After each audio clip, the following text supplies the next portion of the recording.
Good afternoon. Good afternoon, and welcome to another edition of Atlas Information Live. I'm your host, Atlas Alex,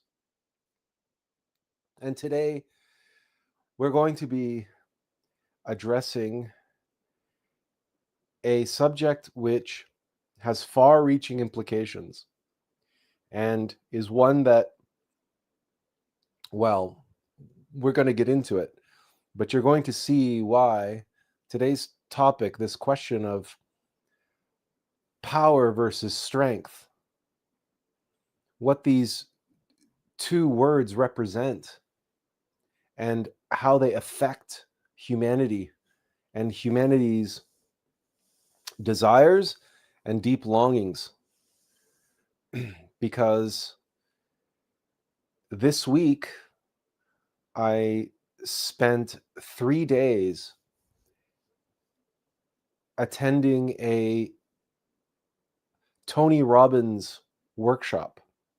Now, if you don't know who Tony Robbins is, he is arguably this generation's godfather of self-help. He's been at it since, well, at least the late 70s, early 80s. I remember when he began doing his personal power and awaken the giant within, these programs of his that began all the way back in the 1980s. At least that's what I seem to recall, because I mostly knew his stuff from his infomercials. And back then I knew that somehow he would play a role in my life, just not the role exactly as perhaps he thought, because I certainly never ordered any of his programs and I never bought any of his books. I knew that I didn't need to, number one, and I knew that I really shouldn't, number two. And one of the reasons why that was is this notion of personal power. The very idea of that, the very concept of that is very attractive and is very popular in this day and age. And it has been certainly since the 1980s, when perhaps self-help, really the grandfather of self-help, there are a number of them. One fellow is by the name of Joe Dispenza, if I have that correct. And there's also Wayne Dyer. Now, Wayne Dyer eventually became more of a new age guru as time moved on. But in the late 60s and in the 70s, Wayne Dyer was very much coming at his self-help program as a clinical psychologist or psychiatrist. I can't remember which. It's psychiatrist because it's Dr. Wayne Dyer. So he was a psychiatrist. And there's a number of these characters around. And together they invented and created and promoted this whole self-help industry, because it is an industry. And at the center of it, at the heart of it, was this universal concept of personal power, of tapping into a source of tremendous power and capability. And they had various different ways of allegorizing that or expressing how it is we tap into that power and harness that power and unleash that power on the world, and how we utilize that power, again, harness that power, apply that power, and make that power our own. This notion of awakening the giant within, that within us is this sleeping giant. And all we have to do is apply ourselves and our focus and our energy to awaken that giant. And that giant is really us, this vision of ourselves, this version of ourselves that we want to be. And of course, there was a great deal of crossover between the self-help industry and New Age industry, as various different expressions and versions and flavors of this overall theme became popularized. And in, not just dozens of books and programs and courses and seminars and retreats, but hundreds upon hundreds of different books and motivational CDs and meditation tapes and home study courses, which came at first on VHS tapes, and then later on DVDs, and then later on online. And then there were the live events and live study programs and retreats and all these products and services that were all essentially teaching, and to this day still essentially teach, this notion of personal power and harnessing that power and using that power to become the person that you want to be and manifest that which you desire in the world, to achieve your goals, your dreams and ambitions and goals. And the techniques that these so-called life coaches would use were all very, very similar. There were notable differences and various different nuances, and some of these self-help gurus and life coaches, on a spectrum of secularism and spiritualism, there's this gradient of how so-called spiritual or metaphysical or esoteric they want it to be, versus how secular and so-called scientific and psychological and so on. So there's this gradient, and the various different gurus and coaches you will find will fall somewhere on that gradient. So at the beginning, you would have someone like Wayne Dyer, who is more towards the secular side. And by the time, before he passed away, the last number of programs that he was doing were far more on the spiritual side of things than they were on the secular. He became much more interested and framed everything far more in the realm of spirit. Like I said, that's why he eventually became more of a New Age figure than purely a self-help figure.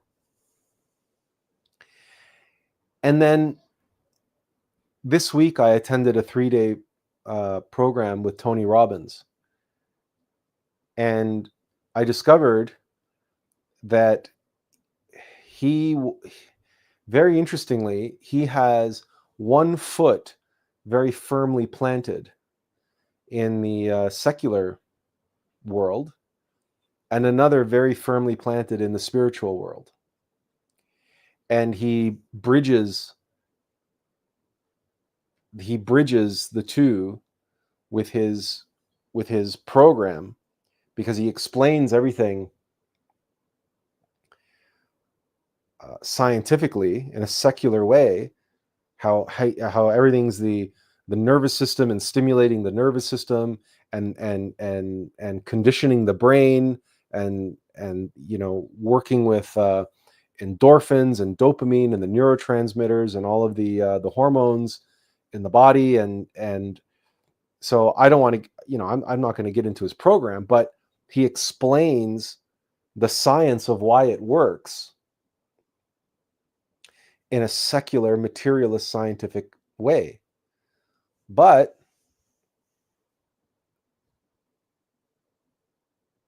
the whole motivation behind everything, or so he claims, is God, is spiritual. It's a fundamentally spiritual act to become the person that you want to be and to manifest in life what it is you desire, so long as you want it more for others and so long as you give back and that you give more than you take. This is the one of the general themes that you will find very often in New Age and in the self-help, is that you can't go about it in a purely selfish way. There has to be some kind of altruistic or selfless component to your manifesting. Or at least you have to imbue or embody the techniques that they impart to you. You have to imbue the practice of those techniques with this underlying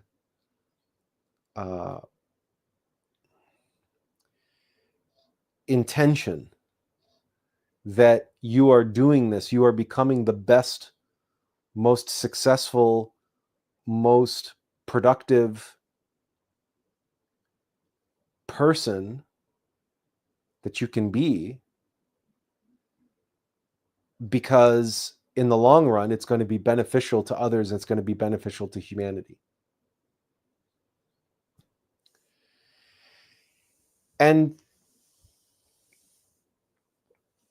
all of it centers around this idea, this focus, this notion of power and personal power and harnessing that power. And in Tony Robbins' 3-day program, he actually gave exercises on how to, what's the right word here? Harness or drum up or ignite that power and bring it to the surface and embody it and feel it and to feel powerful and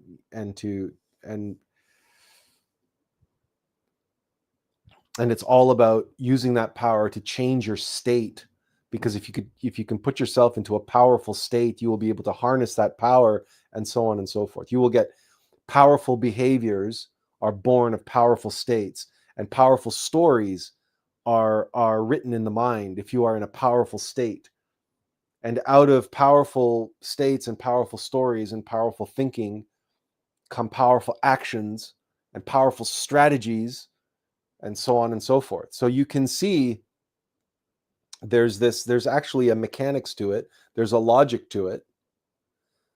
But at the core is this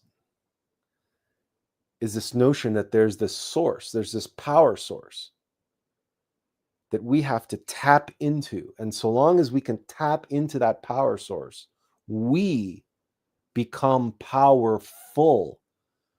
We can fill ourselves with that power, because that is what it means to be powerful, is it not? The word itself, powerful, means to be full of power.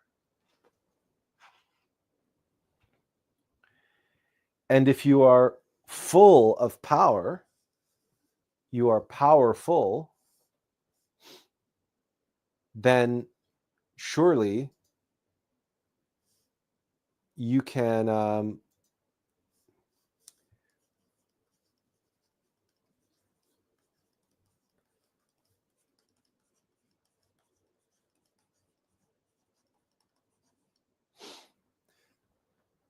Powerful means full of power.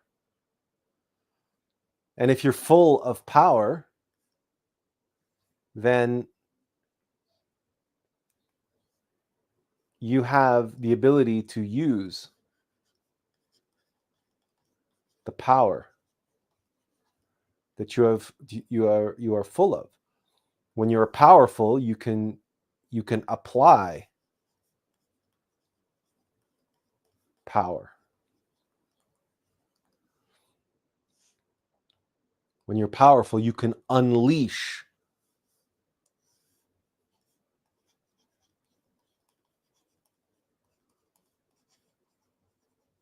that power.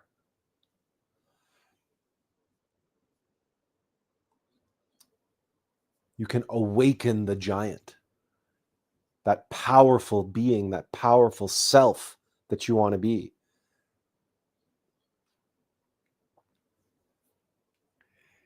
Now, it's worth asking, who does all of this apply to? Who is this this self?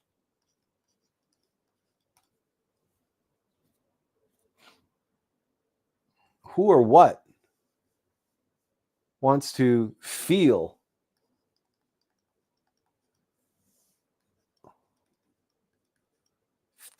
powerful and to feel and be full of power? Who wants to use that power, apply that power, unleash that power?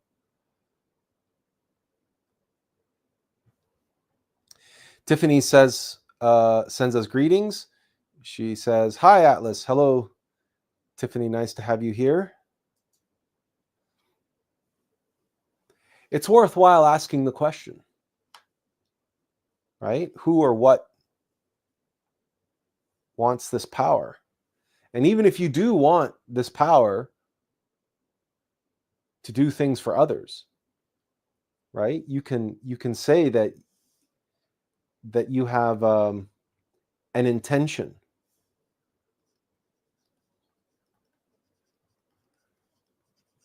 behind the desire to use power, apply power, unleash power, and become this powerful self,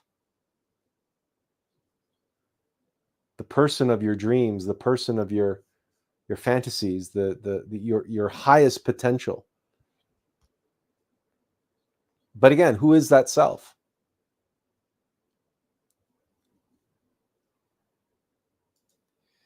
Benjamin Raphael says, power is usually used for defending the weak.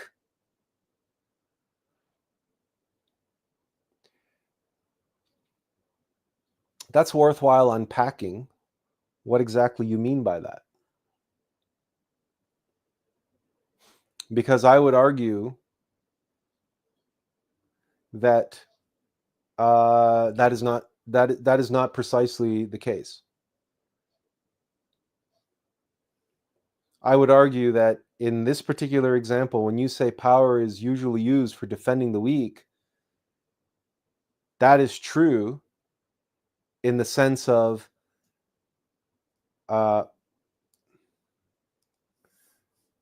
right, the best defense.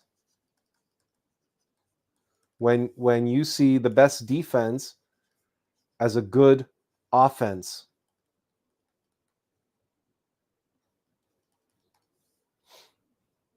then, right, if you're a weak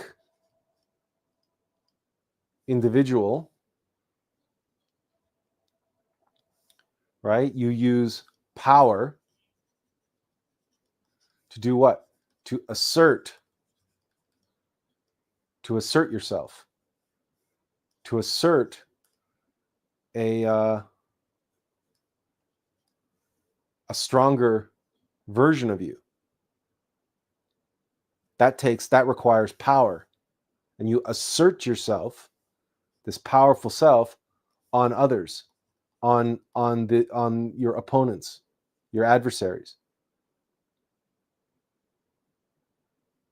That's what that's that defense, that form of defense, which is a good offense. Yeah, that takes power. And ironically, the more successful you are in asserting this version of yourself before your so-called enemies, you can amass more power.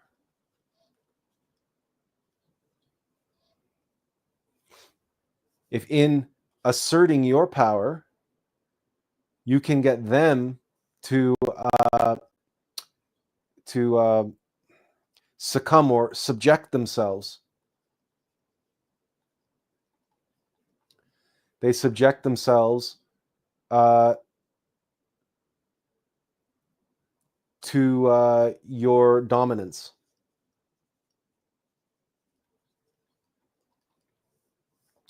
So you're not wrong, Benjamin. The weak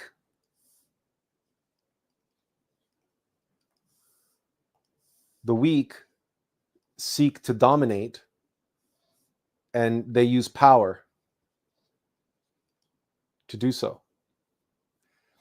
The best defense is a good offense.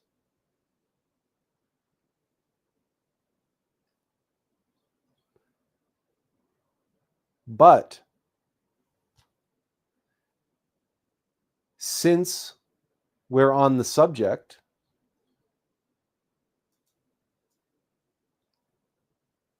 since you brought it up, Benjamin,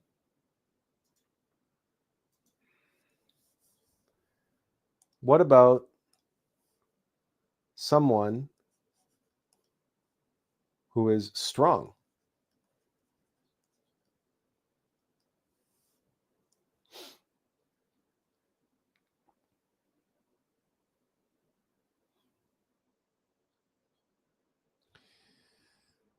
Tiffany asks, does Tony Robbins share where this reservoir of power comes from? Sure, it comes from within.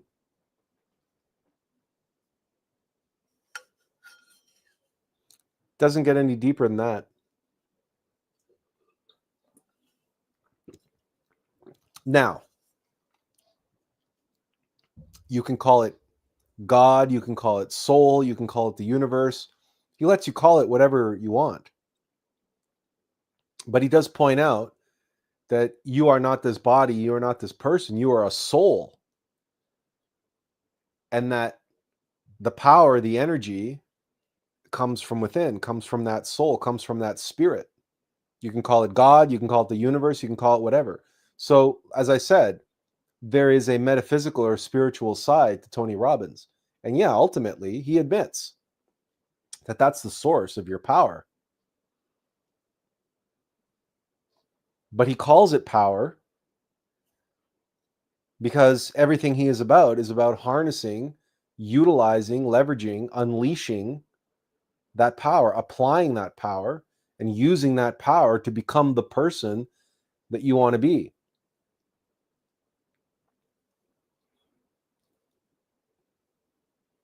Which is a powerful person, right? It's simple, right? He's basically saying you might as well feel powerful because there is a source, a power source.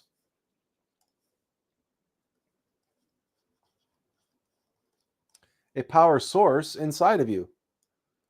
Well, if there's a power source inside of you, why wouldn't, if you're full of power, why shouldn't you feel powerful? Because when you're powerful, you're in a state of feeling powerful. You can accomplish anything. You can do anything, and you can face anything.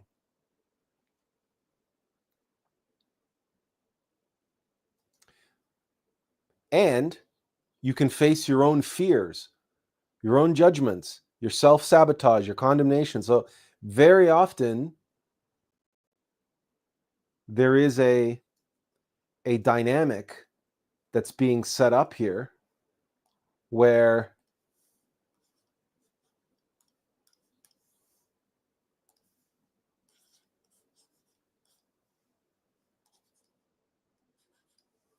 right, there's this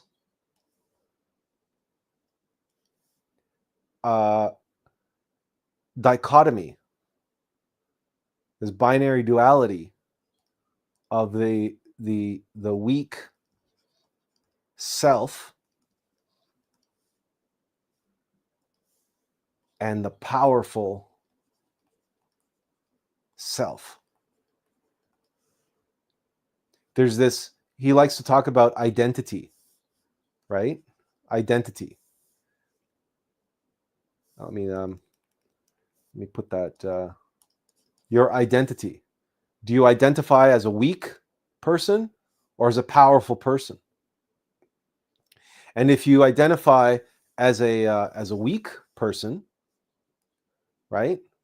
Why wouldn't you dig deep within yourself and find that source of power? Tap into that power. Why? So that you can transform yourself and your life. Transform yourself from a weak person to a powerful person, a powerful self, and you identify yourself not as being weak, but as powerful.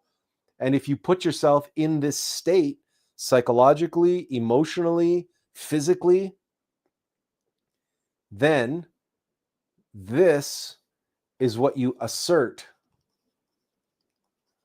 and what you project out onto the world.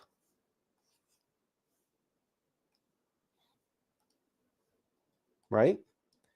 Makes sense. Oops.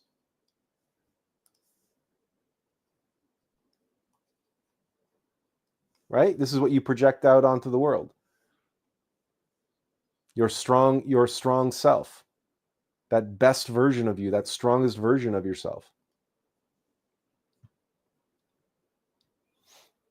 And then, presumably,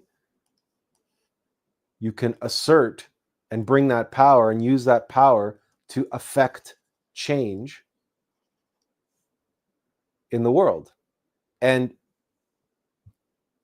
most of these self-help gurus and new age gurus will say, and that's positive, and that's positive change. You're bringing about net positive change.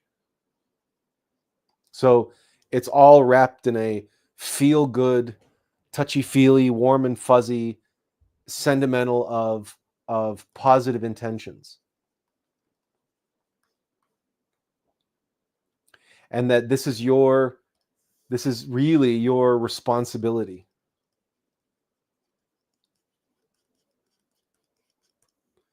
Right? To harness this power. And it's really up to you. This is the work. According to self-help and new age. The focus here is on you and on power. That you are the conduit. You are the lightning rod, the hero. Because yesterday, Tony Robbins spent all day talking about the heroic journey and the hero's journey. But that the hero's journey is all about creating and crafting the self that you want to be, that you want to identify as, that you have to create this self. And you have to let go of this former identity, this former self, this. So it's almost like if you want to call this your, your ID, your identity, he talks identity, right? So this is like your character, your old character, or your old identity, the person you used to be, or the person you are now. But you very much want the person you are now to be the person you used to be, replaced by the best version of yourself. which is obviously right now it's some future, for some future version of yourself, but you already want to start embodying and thinking about and visualizing yourself as that future person now, here and now. So you're and then all of their techniques and all of their psychology based and conditioning based techniques are all about really overwriting the old self and replacing it with the new powerful self, and then actually harnessing the power from within to energize and really burn in that new self. And you're harnessing the power to do that. And as you become more powerful and more useful and effective at harnessing that power and asserting that power and projecting that power, you will be more powerful. And you will be seen. You will be seen as more powerful by others. This self, this powerful self that you are asserting and you are projecting onto the world will become what? Will become your reputation. You will gain the power of word of mouth. You will gain the respect of many admirers, and in the case of gurus, followers.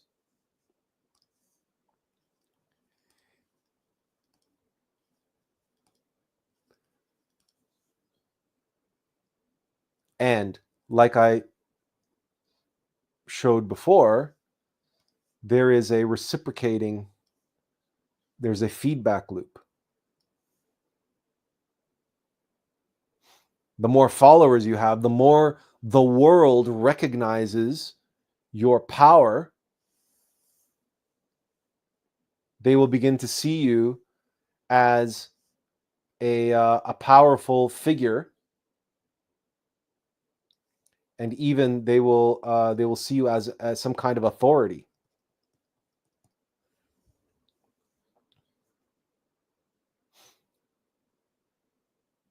So you will gain influence. You will gain the power of influence over many people.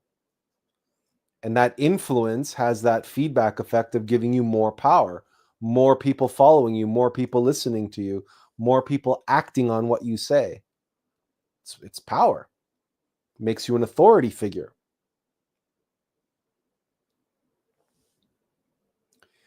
Gives you the ability to, right? And let's make no bones about it, right?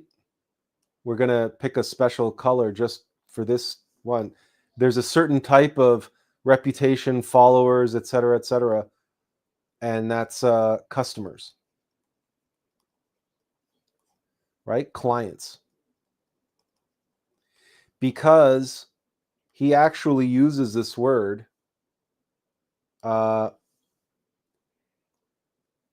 we start off with identity. He actually uses this word and he switches from identity to brand. This is going to be your brand. Your brand is going to be that of power, of authority,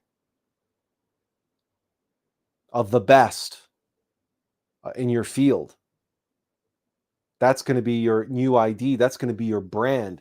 And that brand then, and he went through this, that brand is going to have that influence, particularly over customers and clients.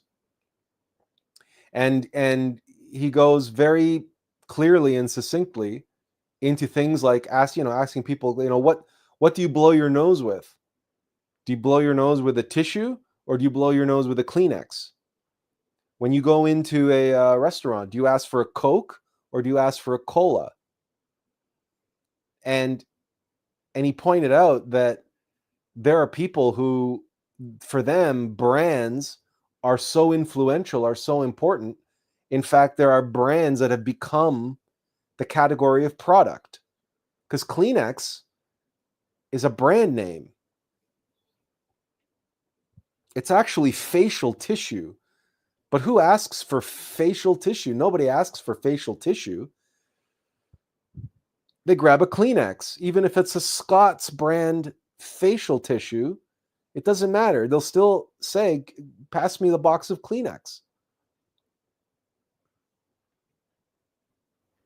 Or if you go to a restaurant and ask for a Coke, they might have to respond, is Pepsi okay? Because what you really wanted was a cola. That's what you really wanted.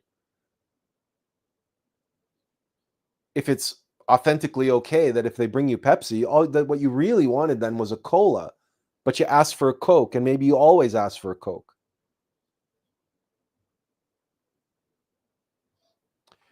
So all this then is power.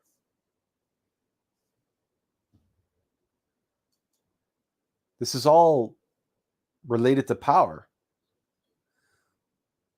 But here we still begs the question, right? Because this is about people who start off feeling weak. What about people who are strong?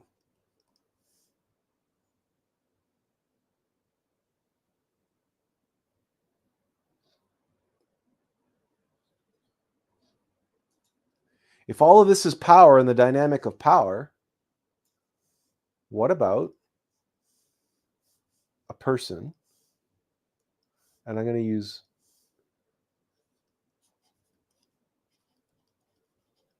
who is strong. What is it that when a person is strong? Well, I'll let you guys answer while I address some comments. Tiffany says, does not allowing the self to be encompassed with divinity do the same thing, yet has more staying power? Who needs respect and reputation when one is walking in divinity? Well, it depends, right? You're invoking the word power, right? But then, yeah, who needs respect and reputation when one is walking in divinity? But what is this? What does this have to do with staying power?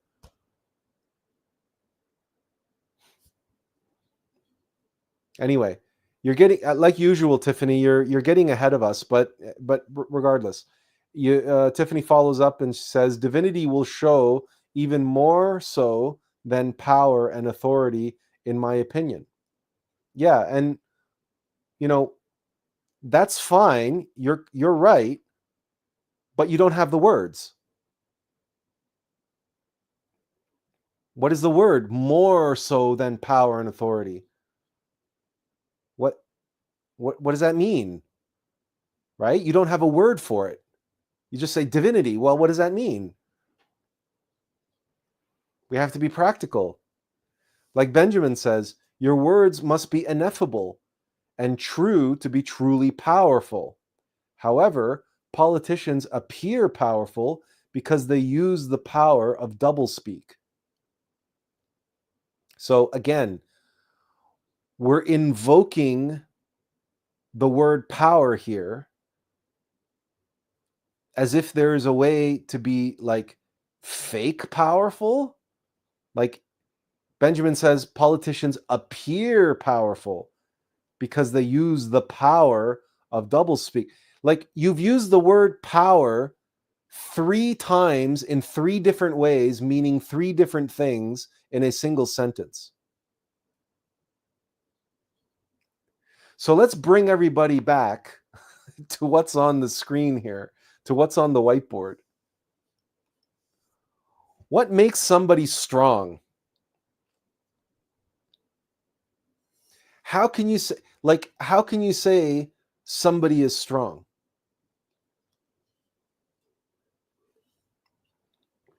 Strong is an adjective. It describes a person or an object. Your coffee, do you like your coffee in the morning strong? What makes it strong? What's the difference between strong coffee and weak coffee? What's the difference between a strong man and a weakling? This is not a trick question. Leah takes a couple shots at it here. She says perseverance, will. Yeah, they are examples of. Benjamin says a high level of energy.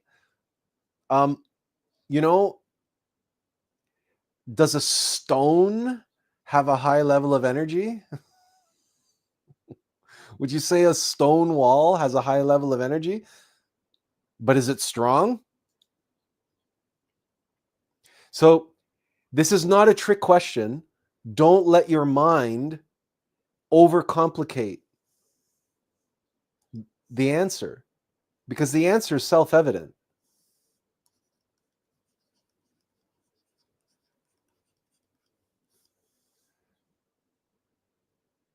It's strength. Strength is the quality that makes something strong. Nothing else. Nothing. For something to be strong, it must have strength. That's it. It's that simple. It's self-evident.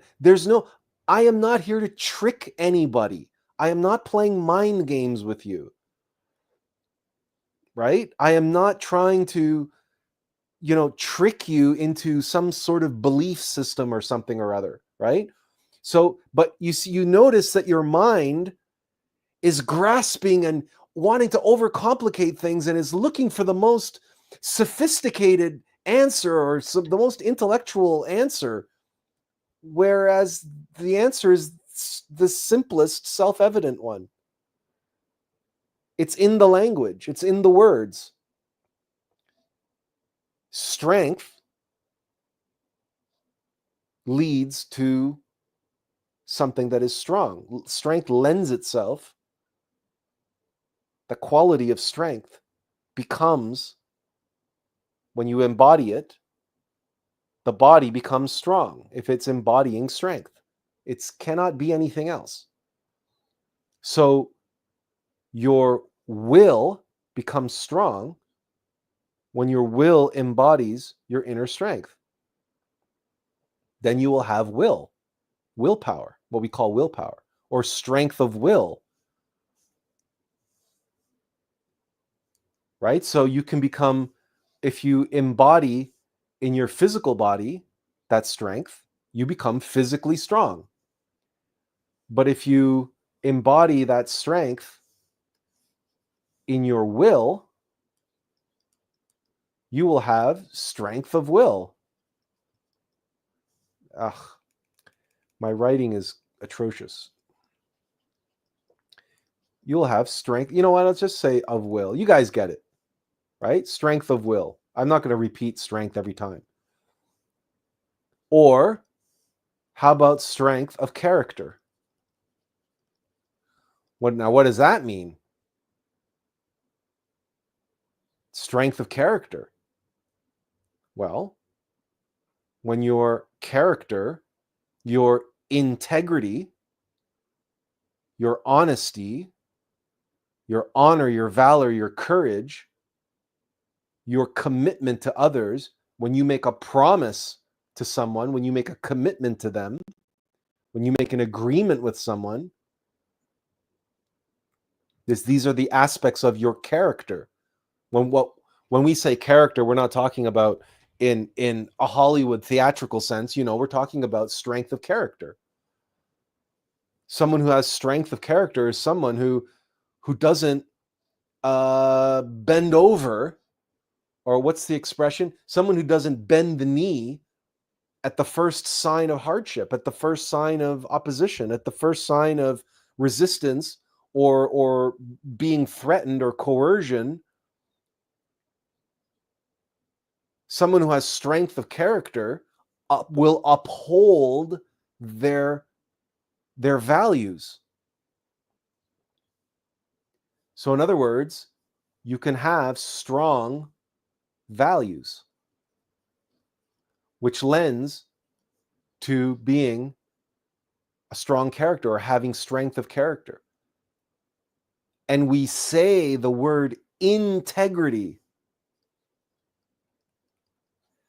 Integrity, the root word of integrity is integral.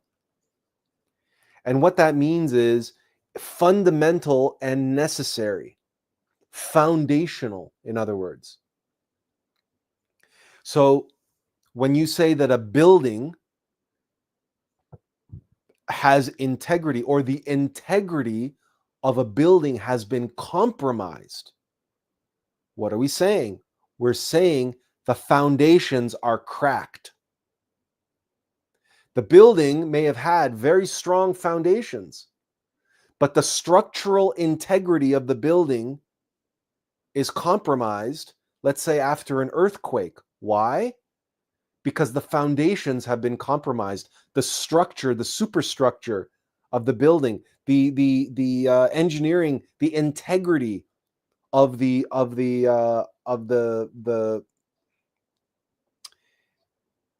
piles, the columns, the foundations, they've been compromised. We can't trust in that anymore. The foundations have been shaken. The foundations have been rocked, and the integrity of the building has been compromised.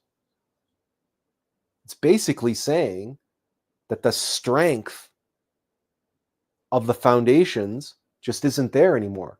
There's too many cracks. There's too many weak points. There's too many chinks in the armor, that the whole thing can collapse at any moment. Why?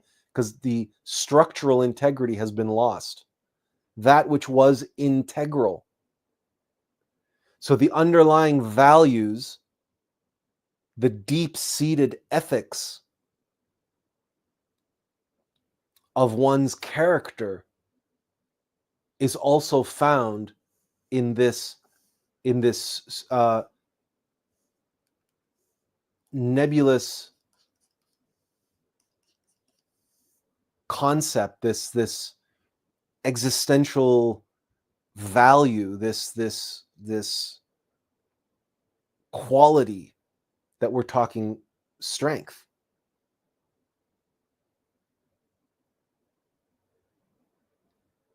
Have you noticed something so far? And this comes all the way back to Benjamin's comment about power is usually used for defending the weak.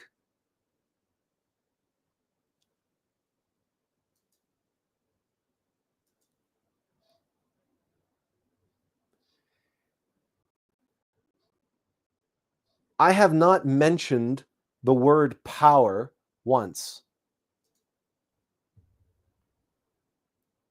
Look at the whiteboard. The whiteboard is still mostly white space. Why? Why? When over here, look at this. Look at this crazy mess. This is power. And over here, look, we've been talking about strength for 10 minutes. And strength of character, strength of will, buildings that are strong, structural integrity, the strong values, strong what's the other? Convictions.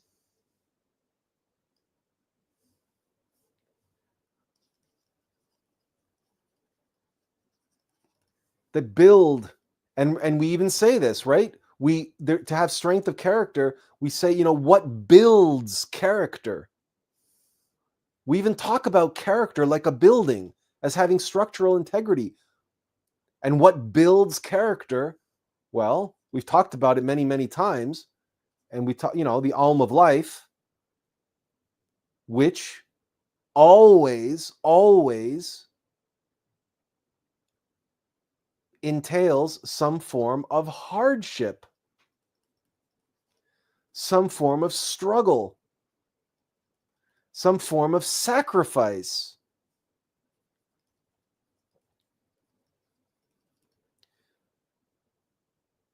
That builds character.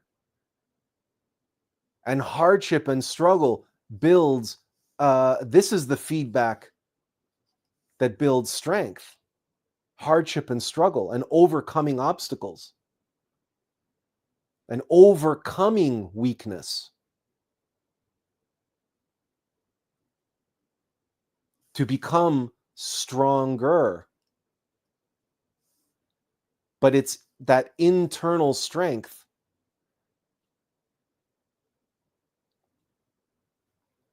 that one can move from being weak to being strong by tapping into strength. But if you notice that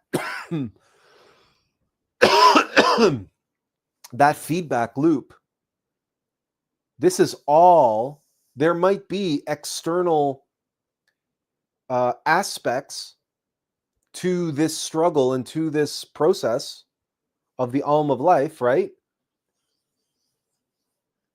If we call this the alm of, I'm not going to write that, the alm of strength,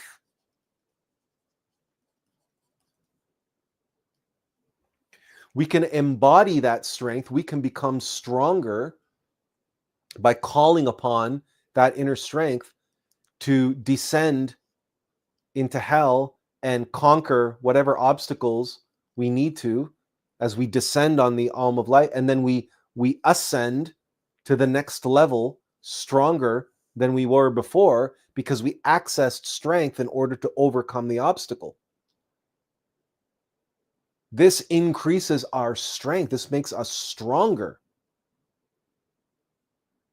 And this may entail some form of external interface with the world. So to become physically stronger, you're going to have to lift weights. You're going to have to overcome physical challenges. To become emotionally stronger, you're going to have to overcome emotional weakness. You're going to have to face fear, anxiety, and so on and so forth. Sentimentality, emotionality, right? Breaking down and getting a handle on yourself. You're going to have to face hardships and struggle to become stronger. But if you notice, at no point in this process are you asserting or projecting.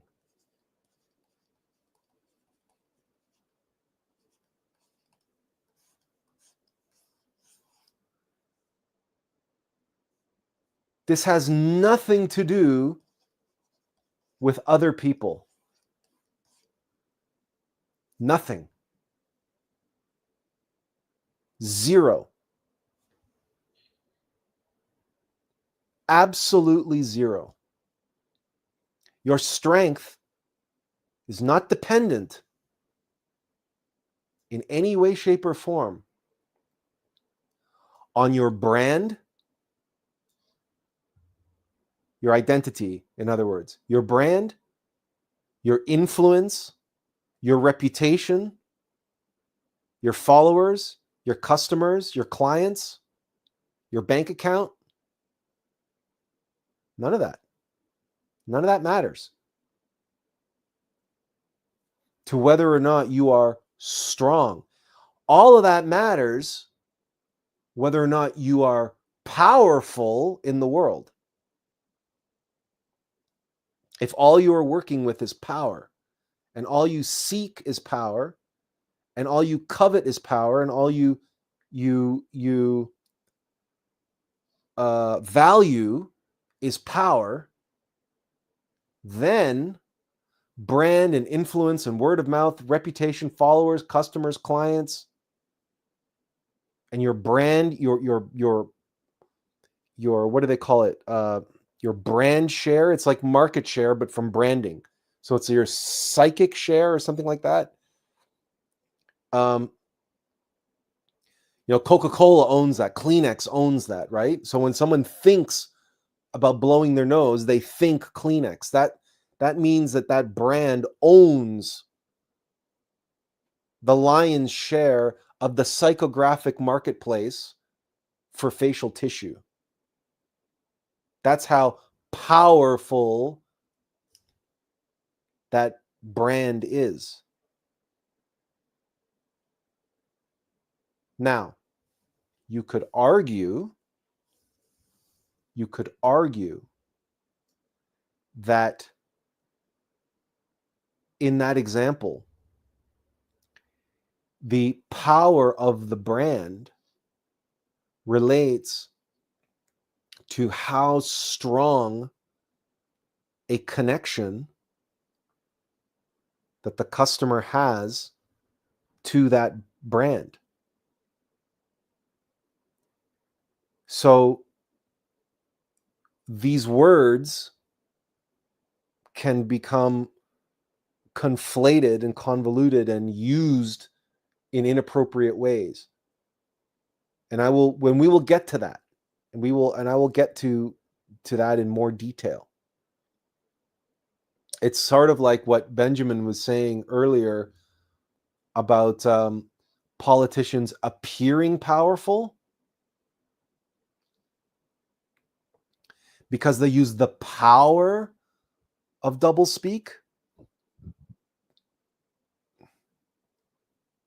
So the other word, but before we continue on and go into a deep dive in the rabbit hole, I really want to make sure that we've all got this from a fundamental level, that strength has nothing to do with anybody else. It has nothing to do with your influence or the impact or how you project onto the world, or the changes that you can make in the world, or the changes that you have made on the world. That's power. But strength is something else. Strength is internal. It's integral.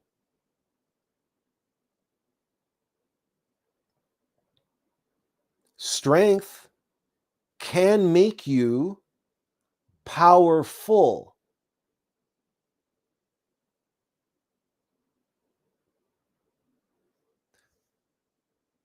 Okay, so this is key. If you're strong, for instance, and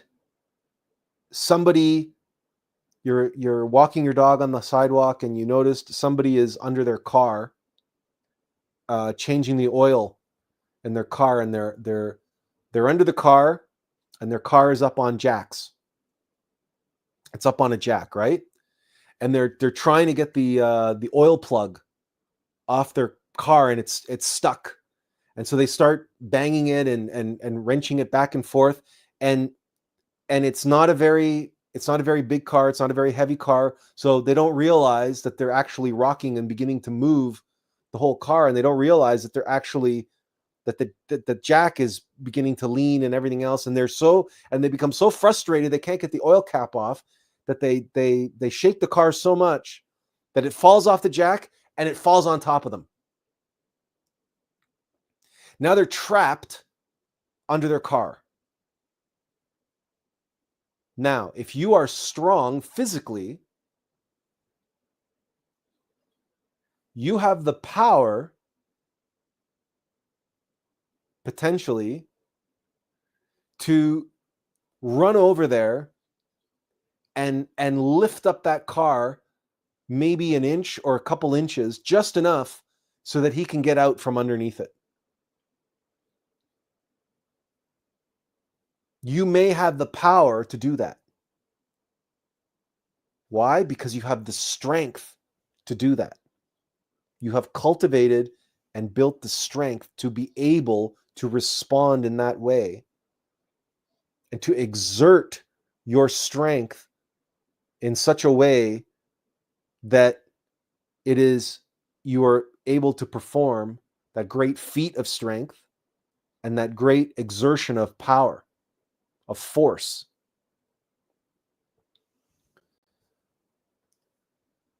So strength and power are not entirely unrelated. In the same way that I was mentioning earlier, that someone who exerts tremendous power over and over and over and over and over again can condition the world, even other people, to be a certain way, to think a certain way, to act a certain way, to identify a certain way. And the connections, the mechanical connections that such power can have in the psychology of others can form very strong connections. So, for instance, when you think of the military, and I'm sure you have seen at some point in your life, even if you watched Forrest Gump or any of these war movies where they were showing basic training, or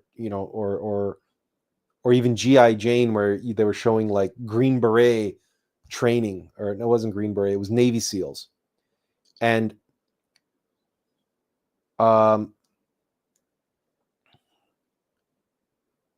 the constant drilling and the constant reinforcement of authority, the power that is being exerted upon the trainees over and over and over again, drilling them, berating them, breaking them down, and then building them back up as regimented, obedient, killing machines. But the bonds that are formed in that company of soldiers,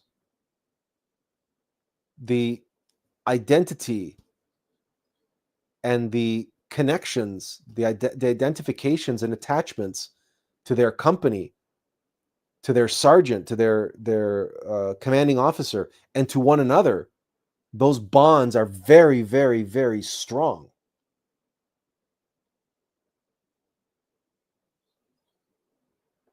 Because of this exertion of power and this constant conditioning, which utilizes the modus operandi of strength.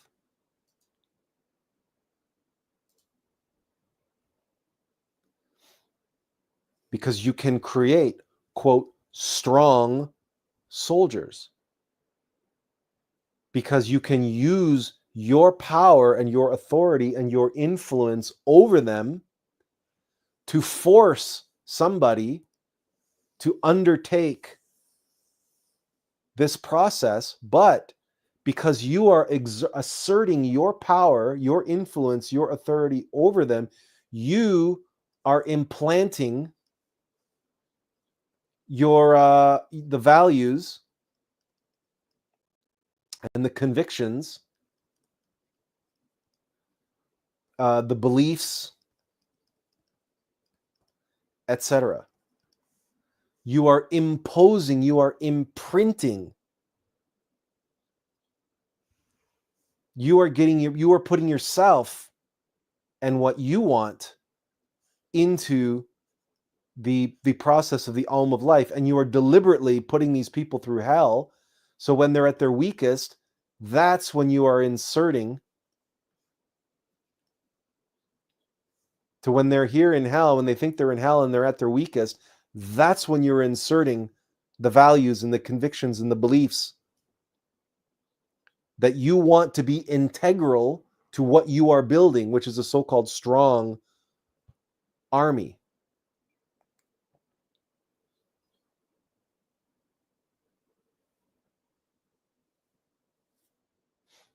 This is what power,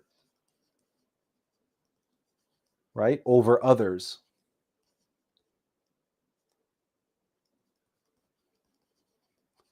is all about. And self-help is concerned about unleashing the power within and applying and using the power to do what? To craft, to create a new identity. Self-help is oh man, can I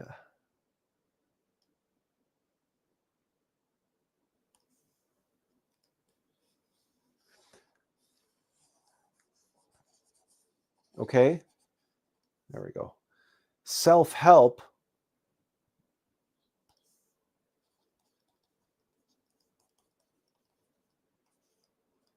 is nothing but this process, not power over others, power over oneself. The reconditioning, the erasing, the restructuring of the weak self, right?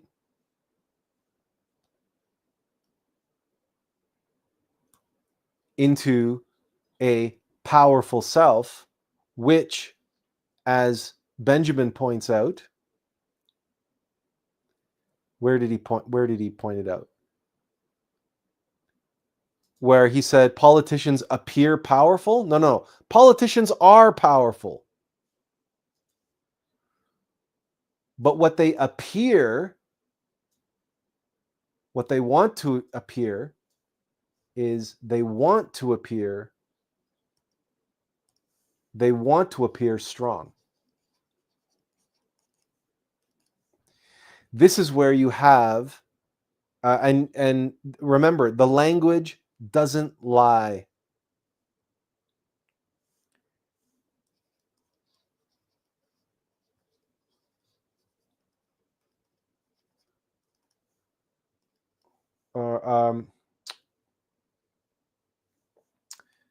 Yeah, so it's a strong man, isn't it?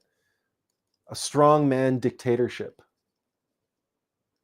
Dictator. A strong man dictator. Right?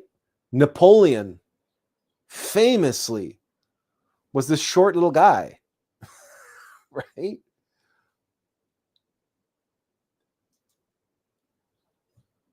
But he wanted to appear. He even named himself, he crowned himself emperor of France and its colonies. And he wanted to be emperor of Europe. He wanted to be emperor of the world. He was a strongman dictator, right? Because he had tremendous power on the battlefield. He had abilities. He had the power to win battle after battle after battle because he had a great strategic mind. He had tremendous abilities and skills, and he used those powers for conquest. And he used those powers to enamor all of France, like many of these strong man dictators do, he hypnotized the whole of France into going along with his world conquering expedition. It's much the same in Germany in the 1930s, where there was another famous strongman dictator who very famously convinced the German people that they were not only strong, that they were superior, that they were the strongest of all other races in the world, and that strength meant that they were entitled to rule the world because they were the strongest, they were superior, they were the superior race. But now that really was a case of implanted, imposed, conditioned, hypnotized, convinced, and to create the appearance of that superiority, the appearance of that strength. Because if you can, for example, the Hitler Youth and all of the changes that were made to the education system in Germany and the rise of the Hitler Youth, these were children being conditioned at a very young age. They're being educated, conditioned emotionally, mentally, psychologically to believe that they were superior to all other children anywhere in the world. And they were all given daggers, and where they were wearing little uniforms, and they were singing anthems and singing songs and going to rallies and praising the grandfather, the father of the nation, right? Who was the strongman dictator, who was the one that was responsible for helping all of them tap into their inner power in order so that they could cultivate and claim their birthright, which was this latent strength that had to be awoken.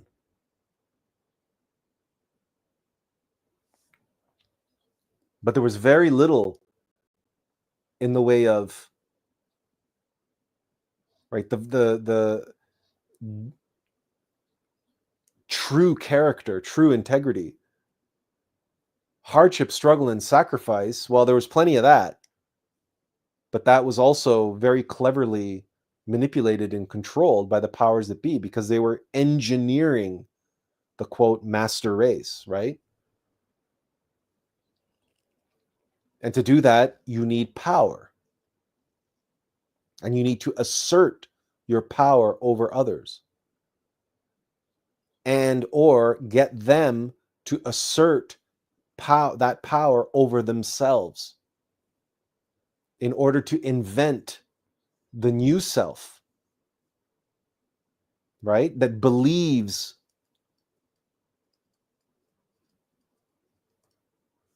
in its how strong it is, that believes it is better than everybody else, that believes, because belief is a very powerful mental tool.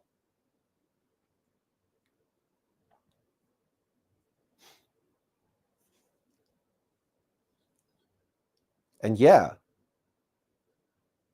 using this process, whether it's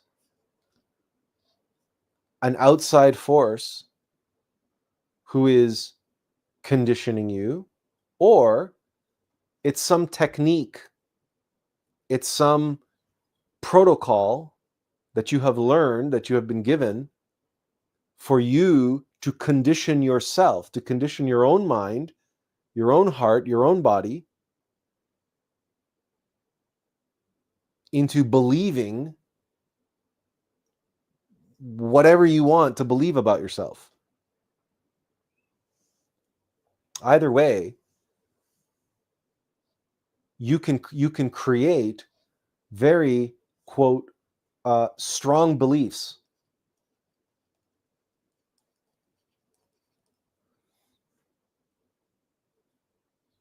You can create very strong beliefs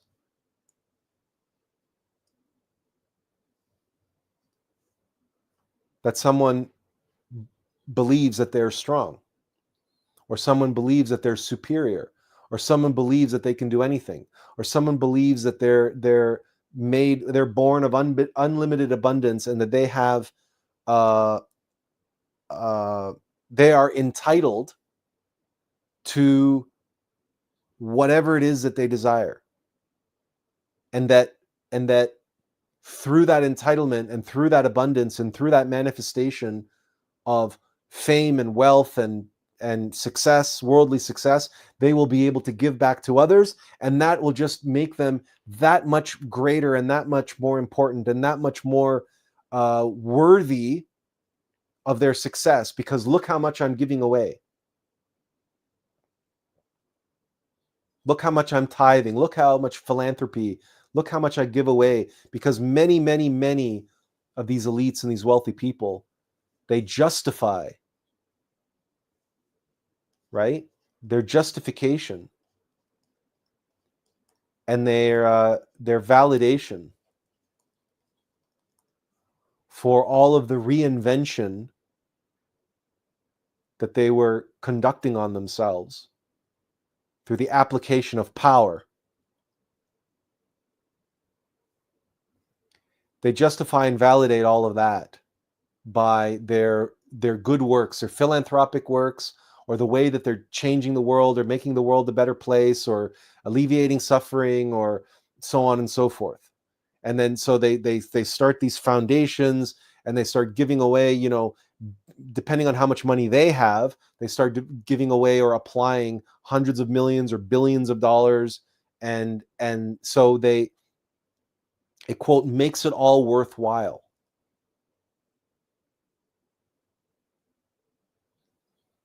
But there's a problem. And I hope you guys can see what the problem is.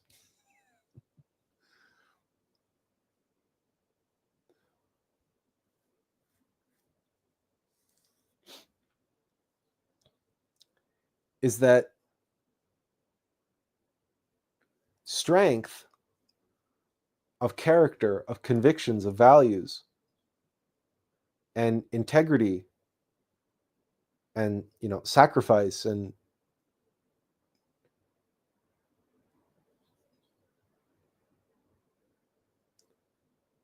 that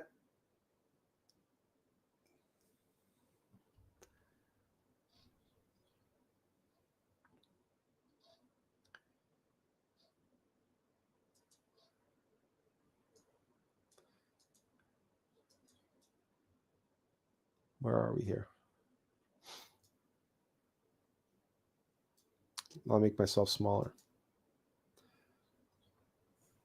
Power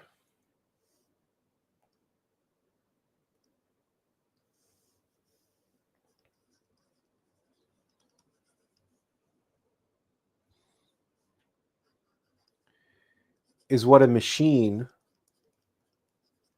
needs.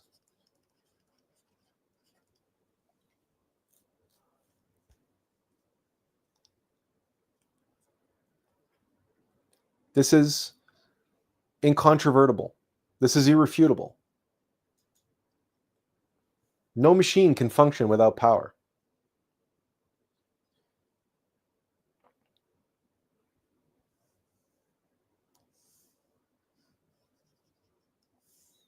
Power relates to mechanical nature. It's what you need out in the world to make changes in the physical world. That's power. Why? Because power leads to force. You have horsepower in an engine that leads to the force of acceleration of the car. If the car has no horsepower, then the vehicle cannot experience the force of acceleration. It takes power to produce force. It takes power to force something, in other words.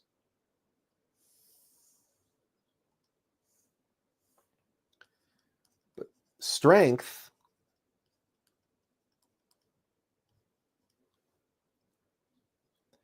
is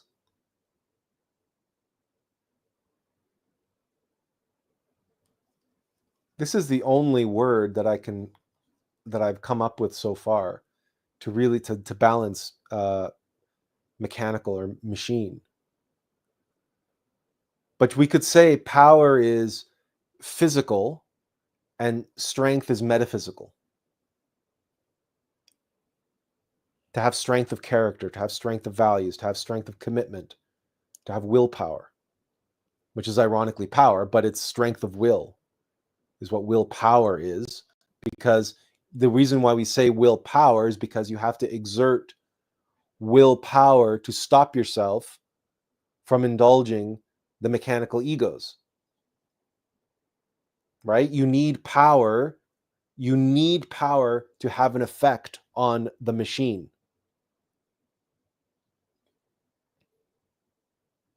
Power is the currency of mechanical nature.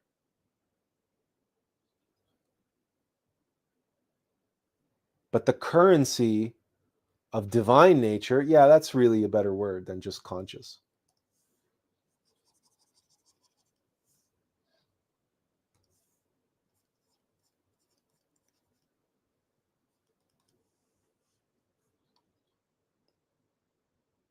Power is the currency of ego.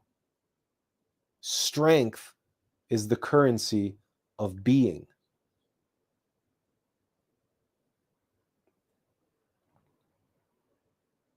Now, what that means is that any apparent strength that is so-called created by a mechanical process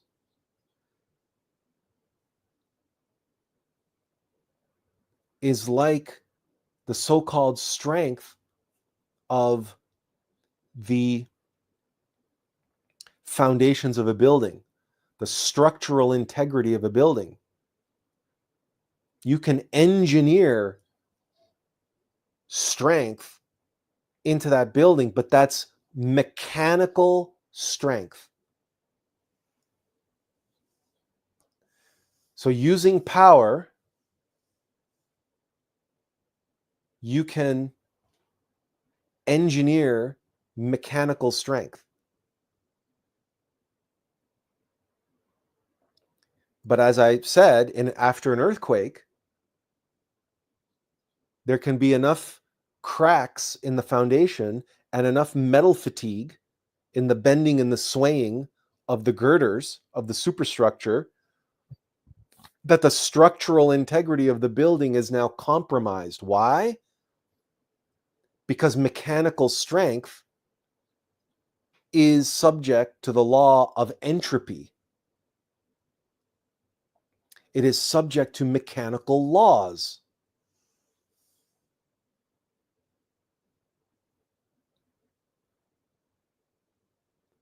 But divine strength is not subject to mechanical laws. Divine strength can exert force and can exert power over mechanical nature. And in doing so, it can create more strength. It can become stronger through the process of the Alm of life.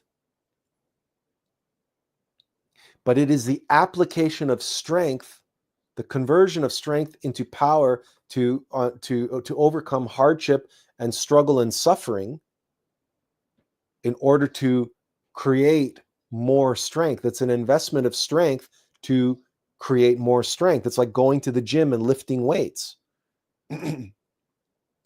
Only it's done spiritually. This is the exercising of the heart, the exercising of the higher self. Strength belongs to the being and to the human soul, to the monad.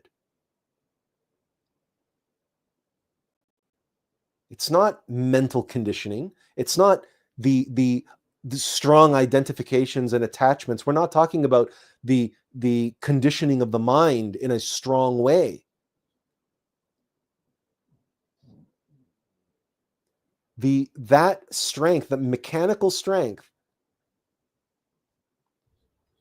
that is the result of the application of power. The mechanical application of power can only produce mechanical strength. But mechanical strength is impermanent,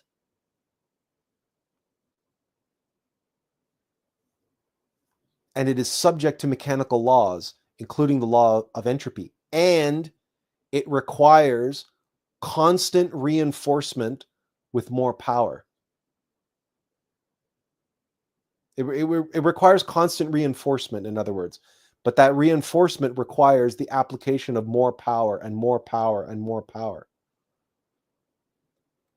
Whereas divine strength only requires that one is. Divine strength is. It is a strength of being. Divine strength is being. It is not subject to entropy, and it requires no constant reinforcement.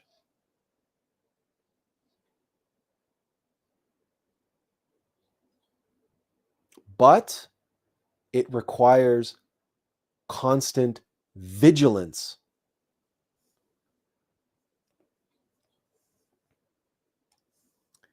It requires consciousness, particularly when it is interfacing with mechanical nature. Why? Because that strength can be siphoned off and used as power by egos, or we can say by ego consciousness.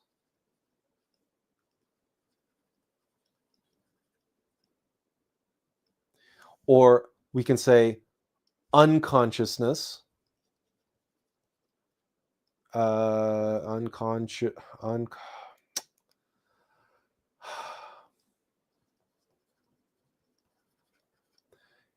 and we can say subconsciousness.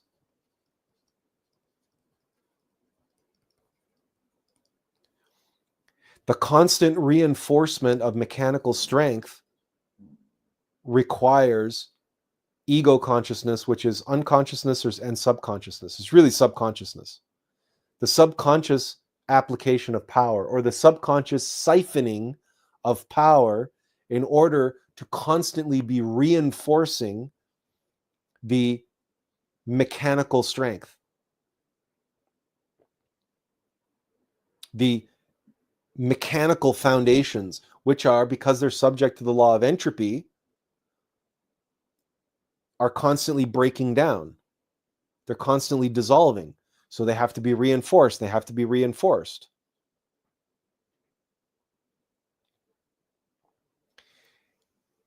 It's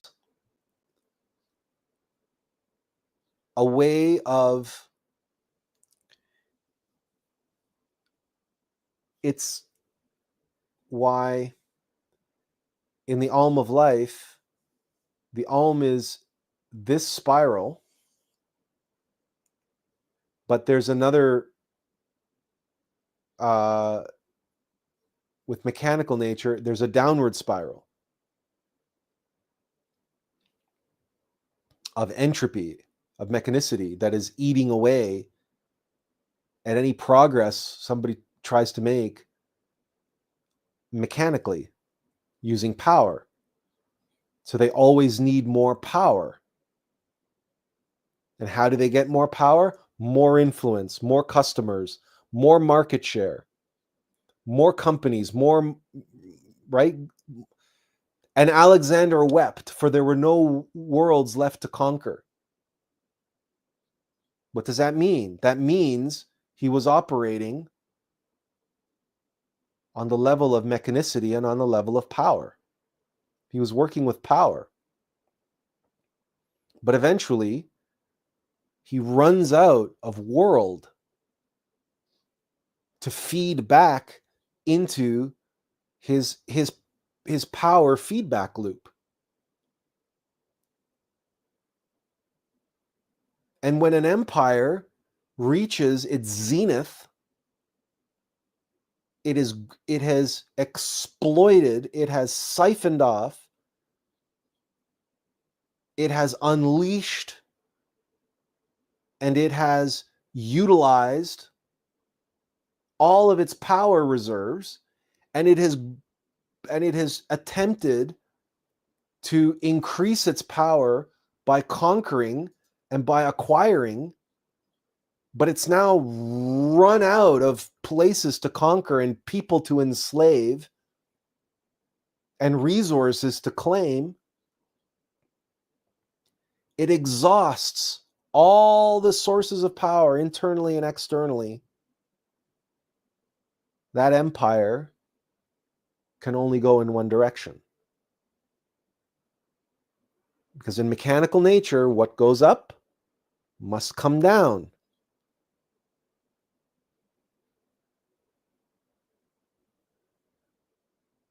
This is irrefutable. This is incontrovertible. It's self-evident.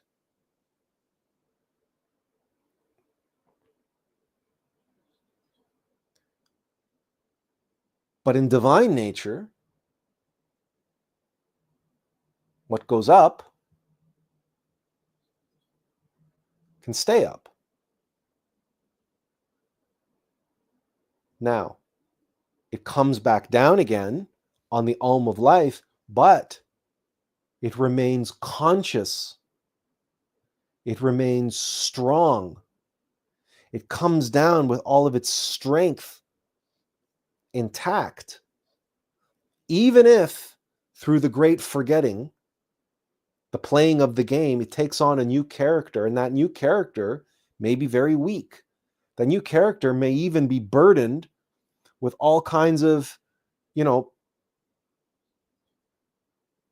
problems and obstacles and hardships and struggles. Why? Because that inner strength, that inner source of strength, the being, is here to overcome those hardships and go through those struggles and make the sacrifices in order to grow as a source of strength, in order to become stronger. But this is not a mechanical process. This is a conscious process. And it has very little to do with what's out there in the world, and influence and followers and success and customers and clients and brand and all of that nonsense. Because you can't take any of that with you. You can't take your brand with you back. And if you take your strength, your source of strength, and you deplete it by siphoning it off and turning it into power and exerting that power, and you convert your divine strength into mechanical strength,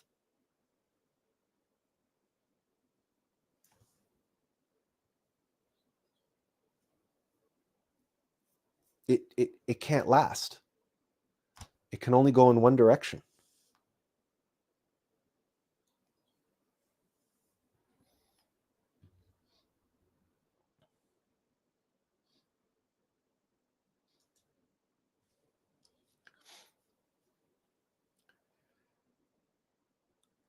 This is the difference between strong people and powerful people. As Benjamin said, power is usually used for defending the weak. But as I hope I've successfully demonstrated,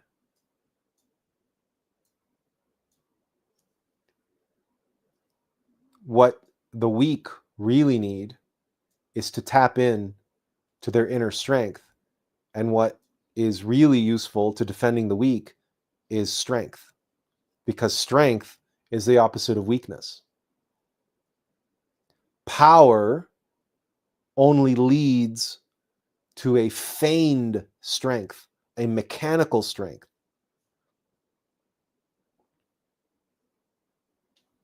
So power leads to military power, military force, castle walls, borders, strong convictions, strong beliefs, strong nationalism, strong identity that make the weak in that nation feel safe and secure and strong and proud themselves. I'm proud this or that or the other thing. And this, again, the case studies for this you can find throughout history. But it's not real strength.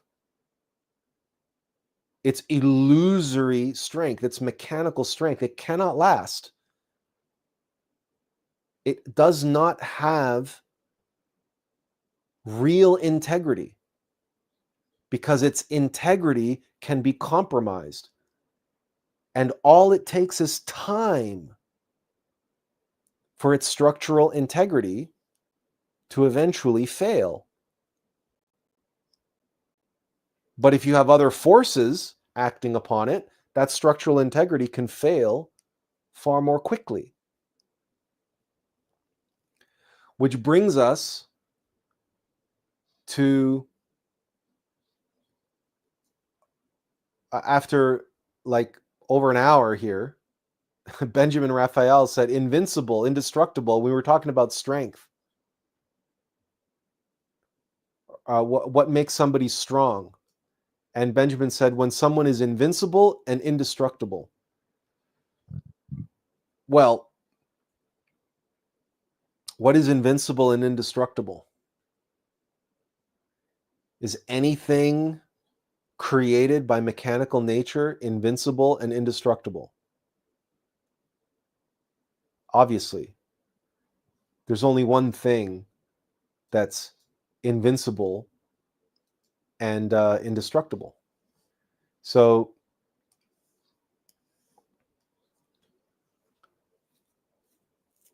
and this, right, the creation of the human soul, awakening and self-realization of the being, the creation of the solar bodies, they have true strength, and they are invincible, indestructible. They are infinite. They are what allow us to live forever in the supernal worlds. Not us, the mere mortals, not us, the character in the video game, but the player. And the player plays the game. You know, you don't play chess to perfect the chess pieces on the board. But everybody who's obsessed with power, they've confused playing chess with like when the kids in school, remember, did you ever play marbles in such a way that if you defeated your opponent, you got to keep their marbles? You know, people are playing marbles or they're playing chess with the notion that in the process of playing chess, they're collecting the pieces of their opponent.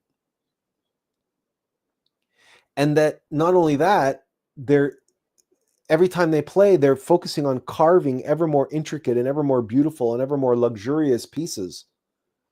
Because you have people who are obsessed with their physical body, for example, or they're obsessed with their home, or not just home, but homes, or they're obsessed with all of their belongings, all of their material things, all of their collections, right? If they're collectors of something, everything from fine art to exotic cars to shoes. I mean, there's no limit to what people will collect.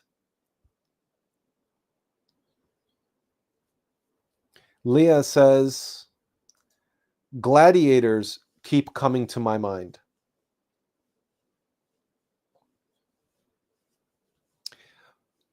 Gladiators were slaves, and they were there for entertainment and gambling purposes.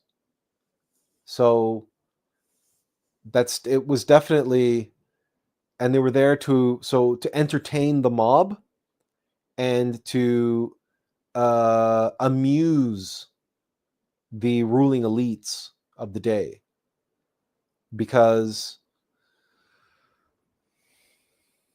I mean, it was, we saw it in something similar in Django Unchained, the Quentin Tarantino movie, where they had the Wendigo fighters, right? And then you had the wealthy men, horse trading these fighters, and they had them fighting to the death. Well, that's just a more contemporary, more modern expression of that ancient gladiator activity. But yeah, it's the gladiator blood sport was all about power. It was all about power. And Leia says, yes, but they were the strong under the powerful. Well, they had strength of a kind. They had physical strength. They had the strength of a warrior. They had a strength of, many of them weren't warriors. They were just thrown into the arena, and they had to become warriors. They had to learn that really quick. But under the circumstances they were in, it was all mechanical. It was all survival of the fittest, right? So in the end, their strength was a mechanical strength. It was an physical, animal survival skills that they were developing in the gladiatorial arena. It wasn't strength of character. It wasn't strength of will. It wasn't strength of integrity and convictions and values. In the film Gladiator,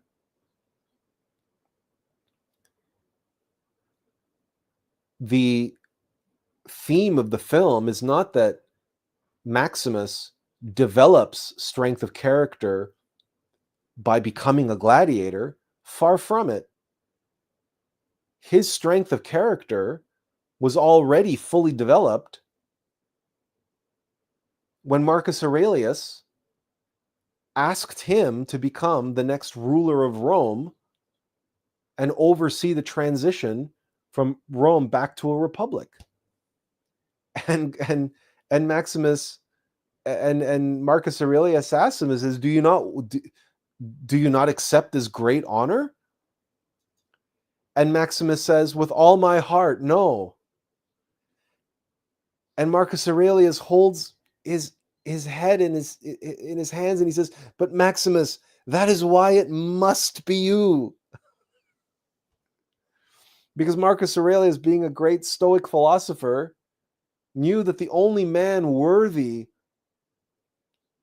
of ruling Rome was the man who didn't want the job.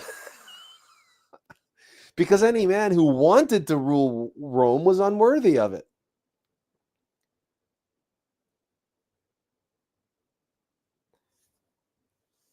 The ego that wants power is unworthy of wielding the strength of being, the strength of divinity, the will of God, the power of God. But make no mistake, that's exactly what the self-help and New Age communities do in their teaching. With all of their different techniques, they siphon that inner strength and they convert it into power. And then they use that power to do what? To create mechanical strength. They convert divine strength into mechanical strength through the application of power. And that mechanical strength needs constant reinforcement, needs constant mechanical growth, because it has no real foundation, or that foundation is depleting as they're using it up. So they have to go and get it from outside. Or they're doing or they're giving away all this money and stuff. So they're desperately trying to feed their divine strength by balancing out karma, by giving it away and doing all these good things in the world. But really all that's doing is feeding mystic pride. And again, it's creating this mechanical faux strength. And all of that divine strength that was converted into power, and now they're using that power to make themselves feel spiritual again, because they're giving away their money. Oh, look at all the good that I'm doing in the world. Look at all the people I'm feeding. Well, you're feeding bodies is what you're doing. And you're giving people hope, I suppose, so it's not a bad thing to want to feed people who are hungry.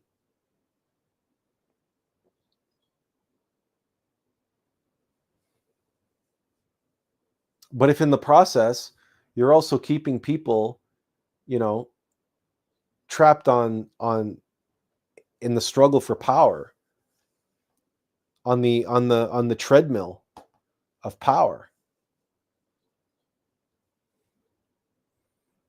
that's the wheel of samsara. That's the wheel of suffering, because you will never have enough power. It'll never be enough, because you will run out of power. If you are operating as a machine, your machine will always need power. But if you're operating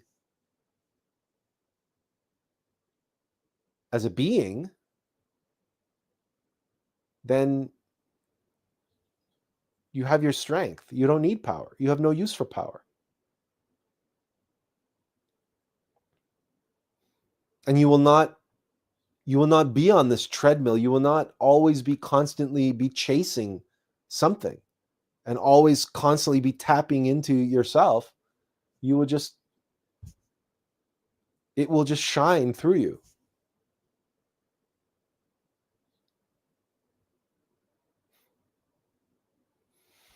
A strong person doesn't have to assert themselves. They just have to be. A powerful person has to constantly reassert their power. They have to constantly reestablish and reaffirm and revalidate and right? That's why brands are constantly reinventing themselves. If you've noticed, every so many years, a company will undergo some kind of a massive rebranding strategy, and they'll reinvent themselves. Why? Because they need to renew. Because there's another thing about power, right? There's the newness to it. When something is new and shiny and exciting, and right, but then eventually, because it's a machine, the sheen wears off. The newness wears off. It becomes old and boring and decrepit and rusty and rickety. And right, so what do we need to do? Oh my God, we got to renew the machine. We've got to renew our influence. We've got to renew ourselves in the marketplace. In the mind share, that was the word I was looking for earlier. We have to renew our position, our mind share. And what does it take to renew? It takes a lot of power. It takes a lot of resources.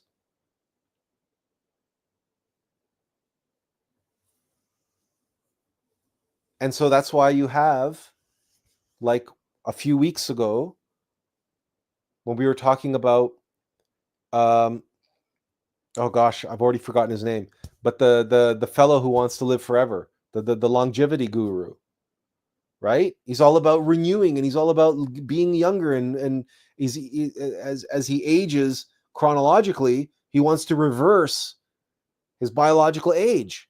He's constantly renewing. He's obsessed about it. And he's using all of his power and all of his resources and all of the intellectual power, all of his intellectual power, his emotional power, his financial power, all the accumulated power.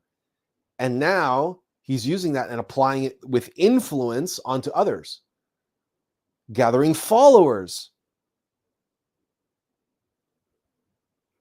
But it's never enough.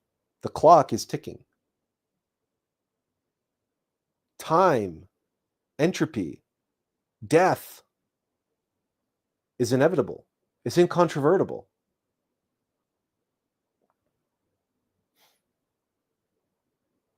And the ultimate power for mechanical nature is to overcome death. To somehow, and that's why they're looking to the stars. Because those who are, like Elon Musk, the world's richest man, and Jeff Bezos, they've reached the pinnacle of their empires. They have no other choice but to look to the stars and look to Mars, because they look out in space and they see all those space rocks, those asteroids and whatnot, and they say, my God, that's an unlimited source of wealth. Those are unlimited natural resources that are just waiting to be tapped and utilized. And just imagine the power. Whoever wields the power, the resources, the energy from space and other planets, whoever can get there first, who can conquer space first, who will rule space, who will wield that power. You see, it's never enough. It's never enough. And that feeling of it's never enough, it will never be enough, that's suffering. That's the ultimate suffering. Being chased by the emptiness of that, being chased by the great illusion that you're just throwing good money after bad, and it's all going into a bottomless pit that doesn't really exist. But you're siphoning divine strength, and you're using your divine strength and all of your strength into this enterprise, which is ultimately an illusion, Maya, a delusion, a virtual reality. And you're pouring all of your heart and your soul into building empire and power and creating this brand and asserting that brand influence over the world and gathering followers and customers and clients and amassing things. I mean, right? It's hell. It's hell on earth for everybody who's trapped on that treadmill.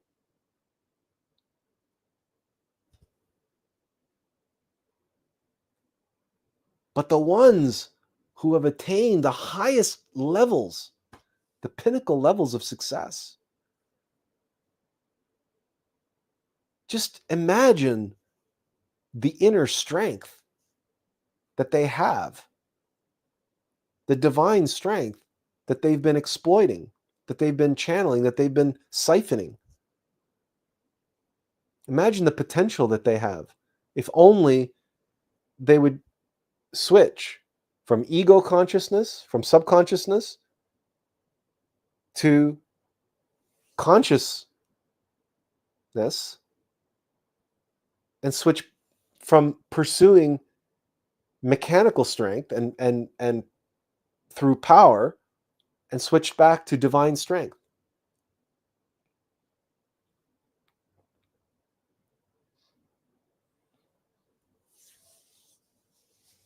This is why in Greek mythology it was said that the gods were born of the Titans, and why there was a war between the gods and the Titans, because there's a war for the souls of humanity right now. And it's a war that's a war of materialism. It's a war that's being waged by the Titans of humanity. And why there's all this animosity between everybody down here and the so-called ruling elite. Because everybody down here knows that they're up there at the top of the pyramid and we're all down here on the bottom of the pyramid. And the top of the pyramid is there on our backs. We're the ones holding up the pyramid.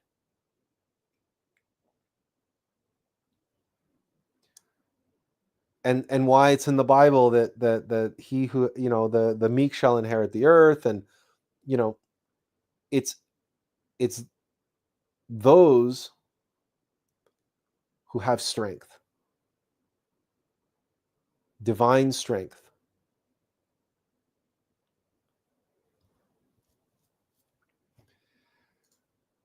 Benjamin says, back in the 80s, I used to watch He-Man and the Masters of the Universe. And as a kid, I saw him as the ultimate symbol of strength. The way he transformed into a powerful hero whenever evil needed to be defeated left a lasting impression on me. When he raises his sword and declares, by the power of Grayskull, it feels deeply symbolic. That's interesting, Benjamin. I think I'm a little bit older than you are, but not by much. And yet, you know that the He-Man archetype, well, first of all, He-Man was in many ways supposed to be Conan. That entire line was originally conceived by it was Mattel. It was conceived that they wanted to make a line of Conan toys, but something happened with the rights and they couldn't get the rights. So they went ahead and basically created their own mythology, their own storyline and characters and everything. But they already had all the models done, like all the molds. So and I think they pumped up the molds. They made everything a little bit more muscular and so on. But the Adam drawing his sword and saying, by the power of Grayskull, and transforming into He-Man, that actually happened first on another cartoon, which was at least in the 70s, and I'm guessing probably more likely in the 60s. And that cartoon was Hercules. I don't know if you remember Hercules. And Hercules, likewise, there was, I can't remember, was it Adam or was it just, but he didn't gain the power of Olympus. He didn't become Hercules until he put on the magic ring, and he held it up, and the music would play, and the lightning strikes would come down on high from Mount Olympus, and he would be empowered with the power of Hercules, and so he could then do all the great heroics and everything. And he had a sidekick named Newton, who was a centaur, and he had these ongoing, just like in Masters of the Universe and He-Man. He-Man had, Skeletor and a few other, like, a rogues gallery of villains, I guess you could say.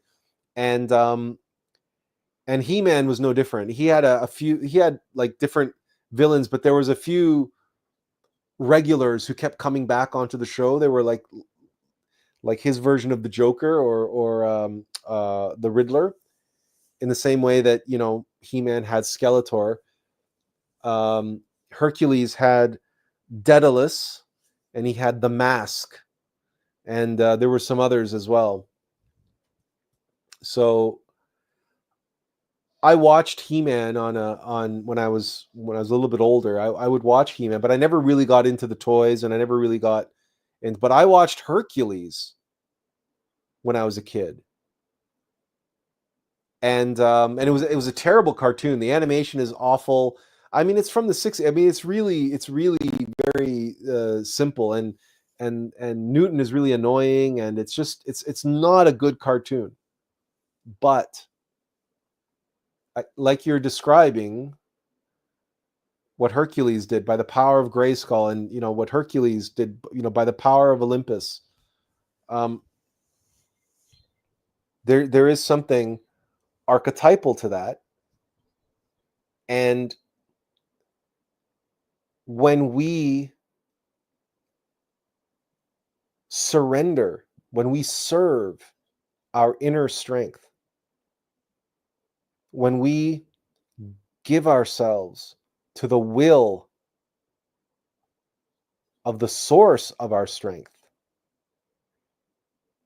then great power can flow through us and perform great miracles and great works in the world. In other words, that strength, we can be lent that strength. And that is what is symbolic in this archetypal universal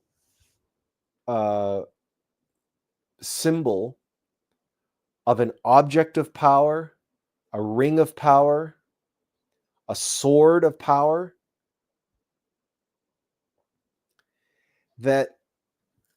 and this is really allegorized well in Star Wars, where they talk about the Force, and that the Jedi and Sith are both quote Force users, and that the Jedi and Sith are similar in every way,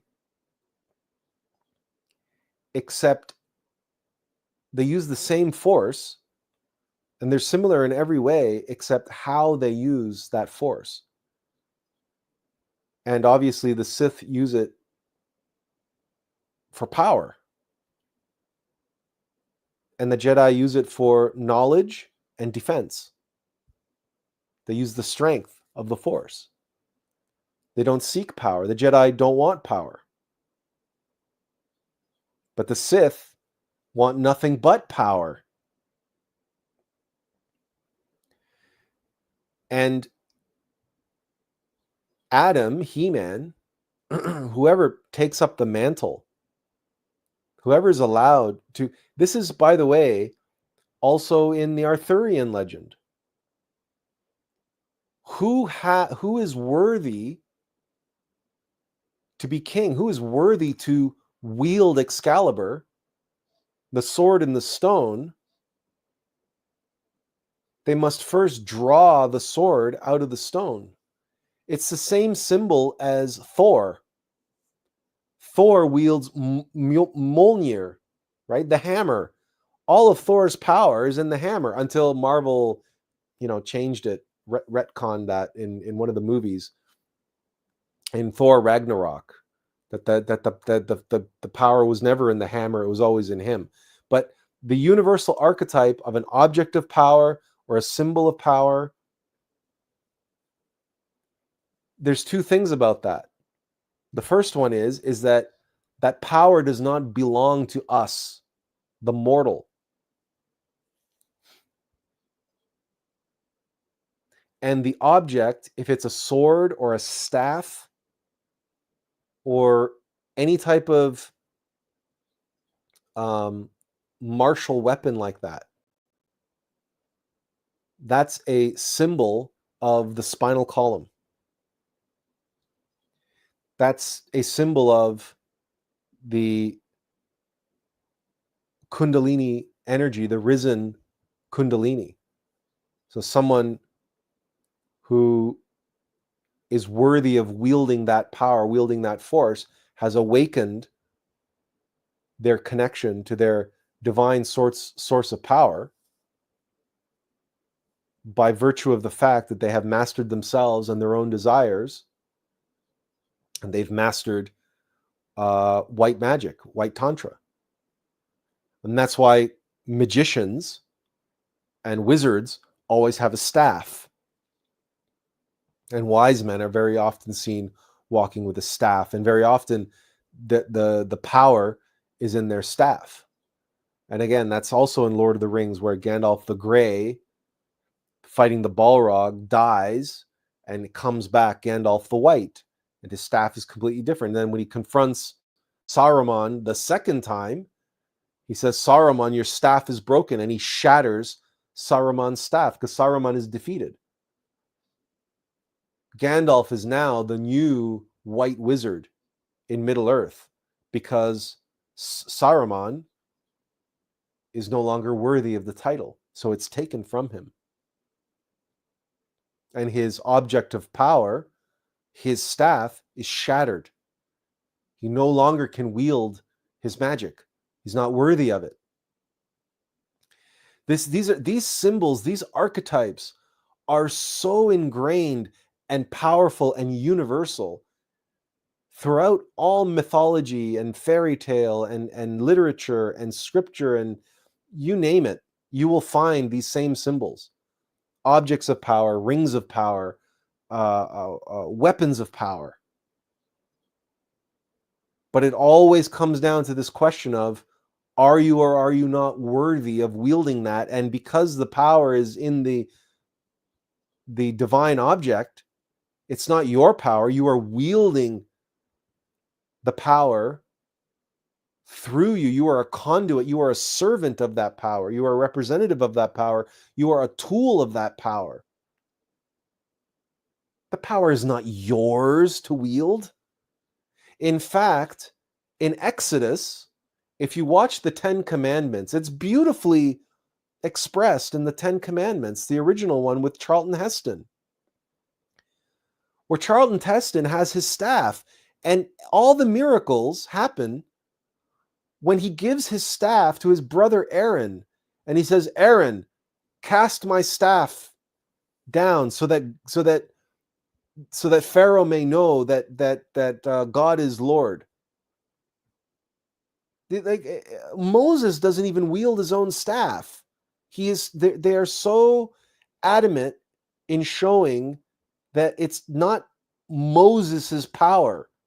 Moses himself is so adamant in making clear that I am just a messenger and I am just a caretaker of this power. I'm a servant of this power.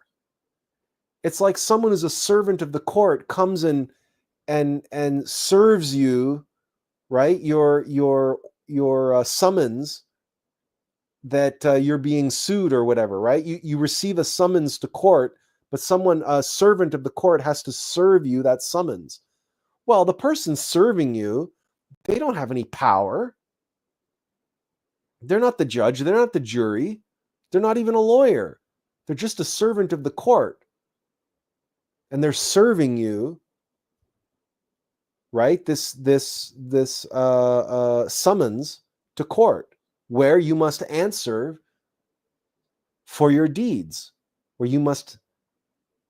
where justice will be served. But the one serving the papers is just a servant. That's what Moses is. And that's what anybody wielding any divine instrument of power is. That's what Adam is in He-Man. It is the power of Gray's skull that transforms him from Adam into He-Man. But Adam is humble, and he's kind, and he doesn't want any power. He doesn't even want to be king all that much. His mother and father are king and queen. He doesn't even want, right? He's very meek, Adam is.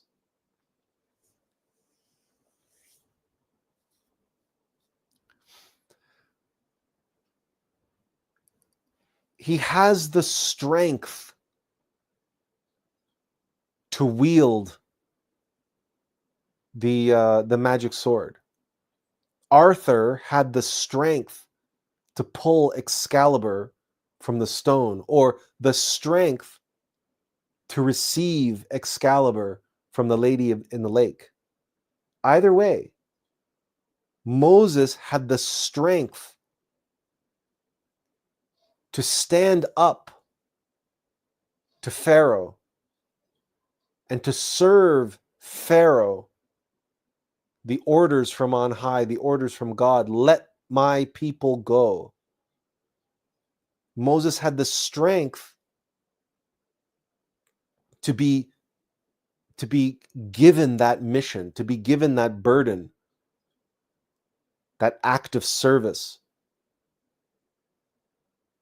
Because to carry any burden requires strength. This is also irrefutable. If you do not have the strength, you will not be given the burden.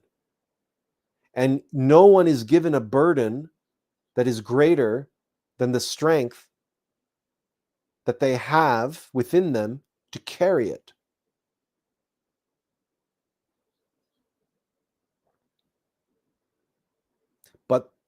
And no one is given an obstacle, a wall to tear down, that they do not have the strength to tear it down with. But the folly comes from the New Age perspective, or the self-help perspective, that you got to tear down the wall and build up a new one, a stronger wall, a more resilient wall. And you got to, you have to build up a new self, a new identity, a new brand that's powerful, that's influential, that's going to go out there and show the world and make something of itself and make something of the world and make its mark on the world. That's the problem. And what they don't understand, what they don't realize, is that the self that they think that they're breaking down in order to build this new self, it's the same self. It's the same self. It's just that self expressing itself in an inverted way. So fear becomes the desire to control and the desire to be in control. Whereas before, you were afraid of everything, afraid of taking action, afraid of what. Now someone gives you a bunch of tools to show you how to channel power and force and energy in your life, and how to condition your own mind, right, in order to make yourself feel strong. And the same egos are at play, but now what was shame is now pride, and what was fear is now control, and even mystic pride in the case of New Age, which is why we really, really have to watch out for that. A servant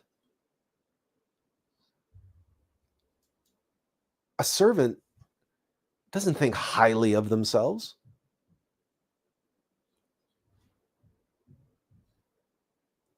A servant doesn't want any power. A servant doesn't. If a servant wields any authority, a servant wields the authority of their master. A servant wields the authority of their Lord. Even a priest at a wedding says, "With the authority that is granted to me, I pronounce you man and wife." like the servant of the court. I am serving the court. It is justice. It is the law that has the power. I am just a servant of the law, like a police officer. If a police officer goes around thinking that they wield the power of the nation, then they're walking around with a head bigger than Napoleon's, because that's what Napoleon was doing. Or any of the Caesars, right, of ancient Rome. That because I sit on the throne of Rome, that I wield all that power. This was expressed in the King's Speech. When the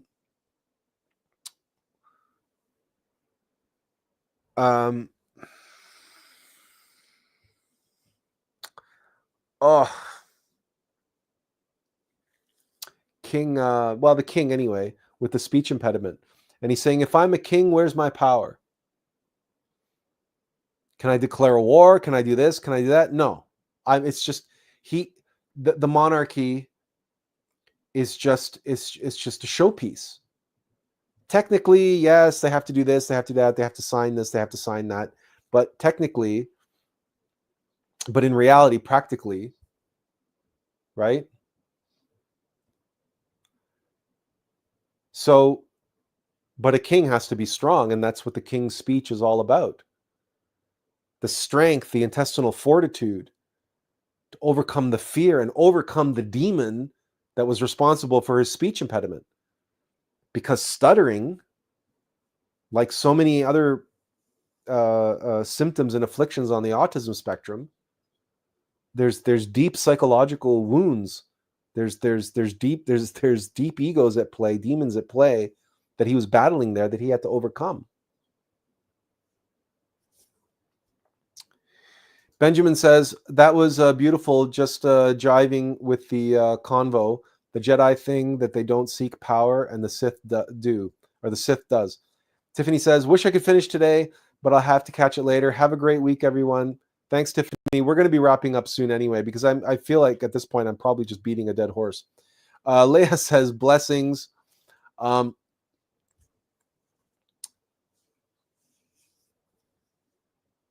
The opportunity here, and like what humanity is going to be facing, what is coming for humanity, no amount of power will counteract it. No amount of power will stop it. And no amount of power, of influence, reputation, word of mouth, customers, followers, none of it. None of worldly power, no power, and nothing that, no form of mechanical strength will be enough to endure, resist, or survive what is coming.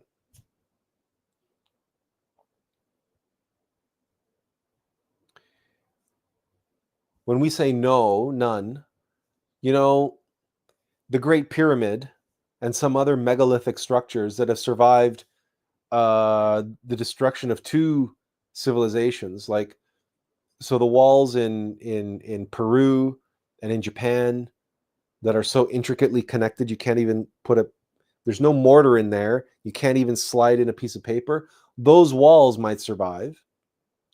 The Great Pyramids might survive.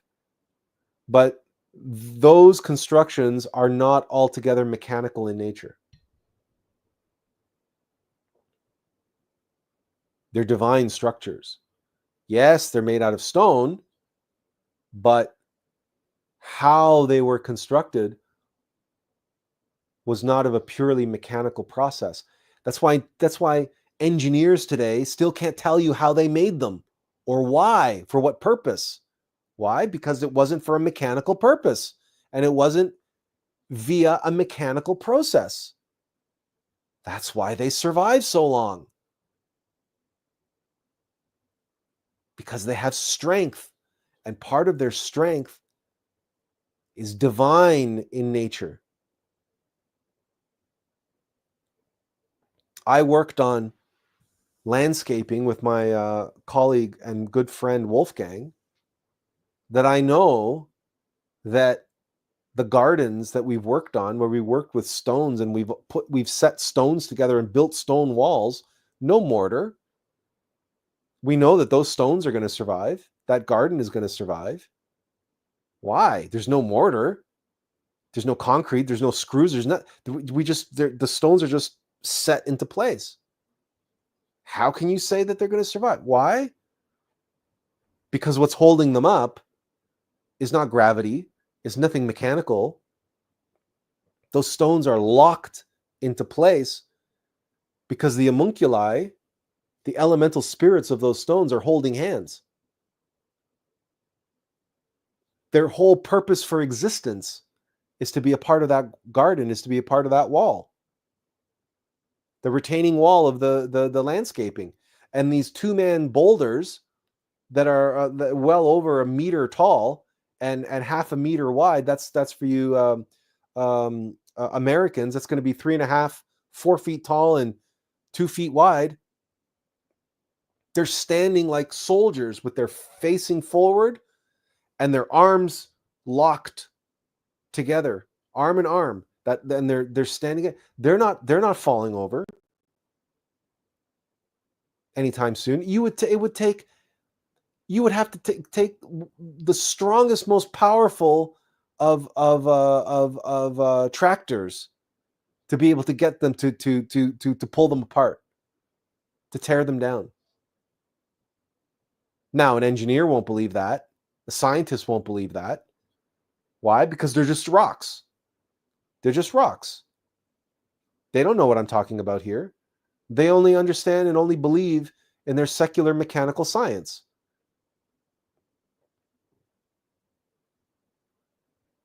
They don't understand the divine science that went into the building of the Great Pyramid or the building of the great walls in Peru and elsewhere around the world that were from the Lemurian epoch, or the giant statues on Easter Island, which were likewise from Lemuria, which survive and are still there. Yeah, they're toppled over. They're they're a little bit worse for wear, and they might survive to the next humanity. They might still be around, simply because they're not solely dependent and wholly mechanical. And stones, rocks, their lifespans, their physical bodies can last for millions of years. So their lifespans can be that. And if they have meaning and purpose, and they were imbued with that meaning and purpose, they were built using divine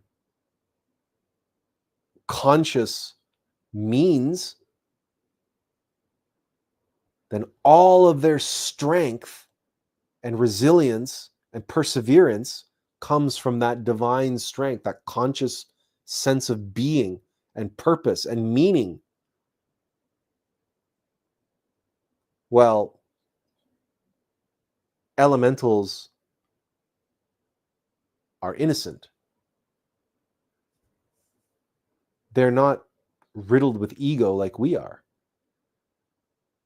They do not have desires or wants or to come and distract them from their purpose, their meaning, their purpose for being that was divinely given to them by a divine architect and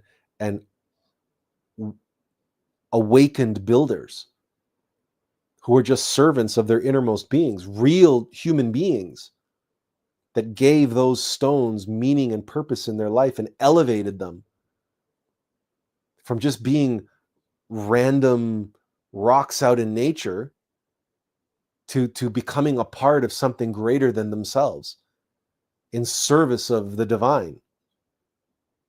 Well, I'm sorry, but it is the pinnacle of Maslow's hierarchy of needs, self-actualization, the realization and actualization of your highest self. If you attain that as a being at whatever level of nature you are at, you're not giving that up just like that. You're living your purpose. You're living your highest self. your highest realization.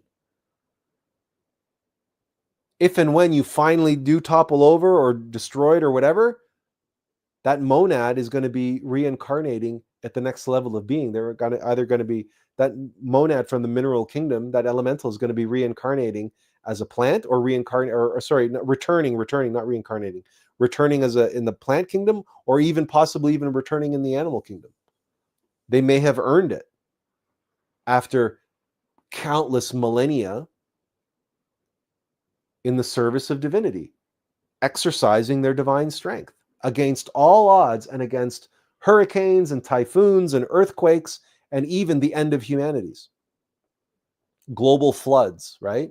And what's coming now, again, earthquakes, massive earthquakes, and volcanic activity and tsunamis and God only knows what else. Nothing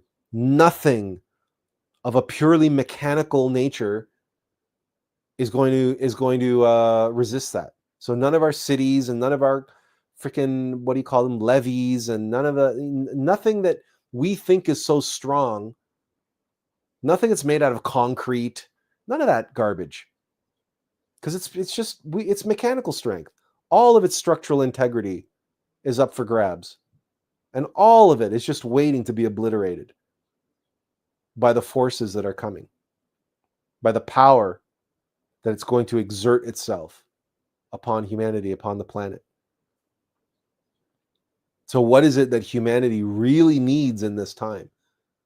What is it that's going to truly serve humanity? If mechanical strength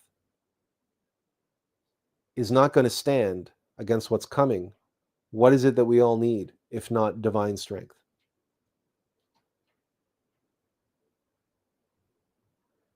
There's nothing human beings have or can even imagine that can stand up to the power of nature, of mechanical nature, because, yeah, it's coming. Look at the power of those wildfires in Los Angeles. Look at the power of Hurricane Katrina. Look at the power of the Fukushima tsunami, the Japan tsunami, and the Fukushima aftermath.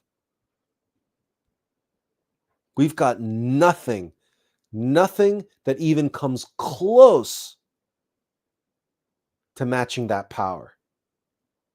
How mechanical nature wields power. There's nothing any ego has ever come up with that comes anywhere close. Hurricane Katrina, I don't know how many freaking Hiroshima bombs worth of power were in that one hurricane. We have no freaking clue. Our egos are so pathetic. We are nothing. We are termites to this planet. And what's coming is going to make that so utterly real for those in power, for those who wield power, for those who think they have it, and for those who desperately want more of it. Mechanical nature is about to show them what real power is.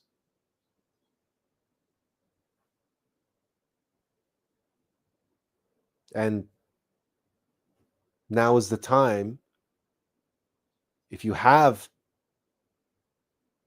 if you have power, if you have the currency of mechanical nature, now is the time to begin practicing alchemy and charity and sacrifice and selflessness, and begin converting whatever mechanical power and mechanical strength you think you have, and start investing it and converting it back into divine strength and consciousness. Now is the time, because time is running out. We don't have time to pussyfoot around anymore.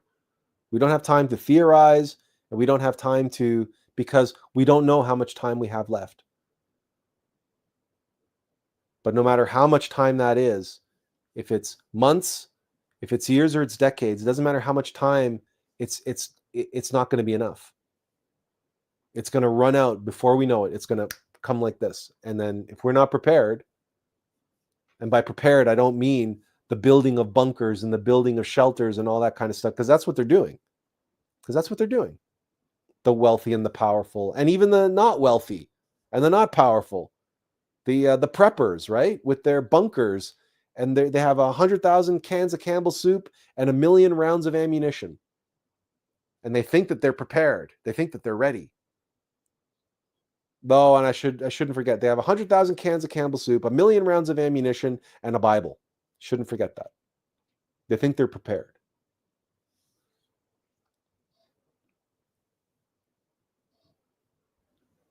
The truly strong have no need for power, don't seek it.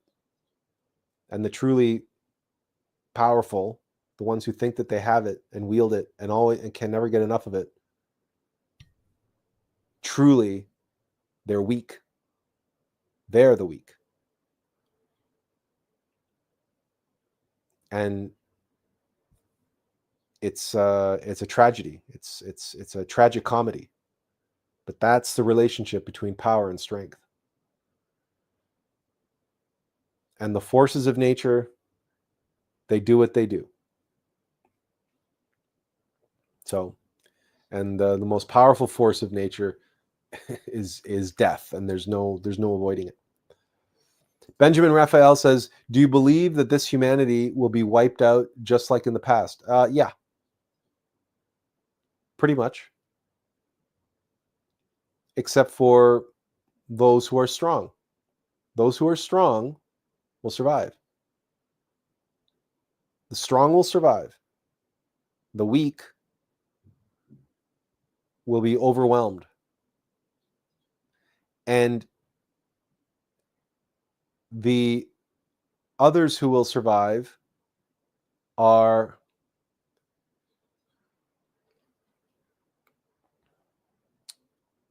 those who have completely surrendered and given themselves back to Mother Nature. Many of them will survive too. Not all of them, but many of them. So a lot of the Aboriginal communities, a lot of the natives, a lot of in other words, those communities that are living subsistence existence and they worship Gaia, they're into pagan worship and they've given themselves back to Mother Nature. Many of those communities will survive. They will be the savages of the next humanity, just like our humanity had its savages, its Aboriginal peoples, right? The next humanity will have pockets and isolated pockets and communities of Aborigines, which are going to be remnants of this humanity, but they're not going to be technological in any way, right? They're going to be, in the jungle, in the forests, in the plains, on the mountains, wherever they're currently living. Maybe in the Arctic and so on, living their, traditional ways, right? Because they're going to be living only slightly better than animals. And so, the planet's like, okay, they're not really a part of this humanity anyway. They're already isolated and doing their own thing. So yeah, they'll survive too. Many of them, not all of them, but many of them. Because listen, if you've got a village, right, and you're living in like, mud huts and with grass thatched roofs and stuff like that, if an earthquake comes, big deal, right? It's, you're even if you're in your mud hut, when it collapses, you're going to be just fine. And it's going to take you a matter of hours to rebuild your shelter, and maybe a matter of days to reconstruct your entire village, all the buildings on your village. Why? Because it was mud and straw and wood, and right, it didn't require any fancy materials or any fancy tools to build to construct it. To just rebuild it a couple days. It's going to be very different for people living in a high-rise condominium in downtown Toronto or downtown Singapore, and a massive earthquake or a tsunami hits and knocks over that condominium while people are in it. it's a completely different story. And even if anybody does survive from that condominium, how are they going to survive afterwards? No money, no power, no internet, no microwave oven, no stores. All of a sudden, they're going to become subsistence. They're going to become subsistence survivalists? I don't think so. Benjamin Ochoa says their intelligence is at the same time a great burden to those bunker believers. This is actually, you know what? You're exactly just putting a punctuation mark on what I just said about the people living in the condo and the preppers, right? Who are in their underground bunkers because they have their intelligence, they have their intellect, and they have everything else. You're right. In many times it is a burden for them because what they really need to be is more savage, more simple, more basic if they really want to survive. And then when they come out of the bunker, they're going to come out of the bunker with their guns and their this and their that and all this other stuff. But many of these preppers also hunt, right? And many of the really serious ones, they use bow and arrow. They go bow hunting. They don't even use their rifles to hunt. So look, a lot of those, or I should say maybe not a lot, because they're building bunkers. And it doesn't matter how well you build a bunker. Bunkers don't, may not survive very well an earthquake, but who knows? They come up out of their bunkers and everything's destroyed or whatever, but they know how to hunt, they know how to fish. And so, they'll survive, and then their kids and their grandkids and their great-grandkids, won't obviously have any education anymore. They won't even know how to read anymore. There'll be nothing to read. And so they'll just be good hunters and good fishermen again, right? So anybody who's prepping in that way, they're going to be a part of the future Aboriginal communities, because it's only a matter of time that they devolve back into or are merged into some other Aboriginal community. It's only a matter of time. So when you say their intelligence is at the same time a great burden, yeah, because if what you, but there's also something to be said. I don't know if you've watched any of those programs, those people who are like dropped off out in the wilderness all by themselves, and they're left with like nothing to fend for themselves, just their wits and maybe the few odd tools like a Swiss Army knife or a Bowie knife or whatever, and they have to survive. So you do need knowledge. And so intelligence, while it depends on how that intelligence has been applied, it depends on the knowledge that they have. So if they're very intelligent and they have their wits about them, intelligence can help you survive in a disaster scenario. But it's about the type of intelligence you have and how you can apply it. So, but surely intellectualism is not going to help you. Being a great philosopher is not going to help you, or being a great mathematician or a great, whatever, computer programmer, that kind of intelligence and book learning, book intelligence is not going to help you, right? So it's just a question of what intelligence we're talking about. Okay, everyone. It's been more than 2.5 hours. I feel like we've certainly covered the power and the strength argument. I'm going to leave it open for some questions now, but if there aren't any big questions to ask, or I'll give you a few minutes to type your questions, or if you want to say something else, respond, or give some other input, do so now, because I think at most maybe another 5 minutes, and then we'll sign off for this week.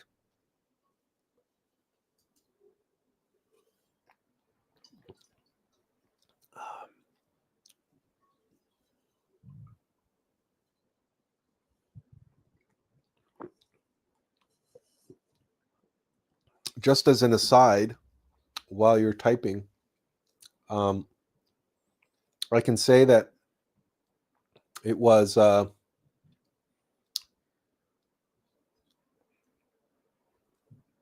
quite extraordinary to participate in the Tony Robbins event and see firsthand all the different techniques being used to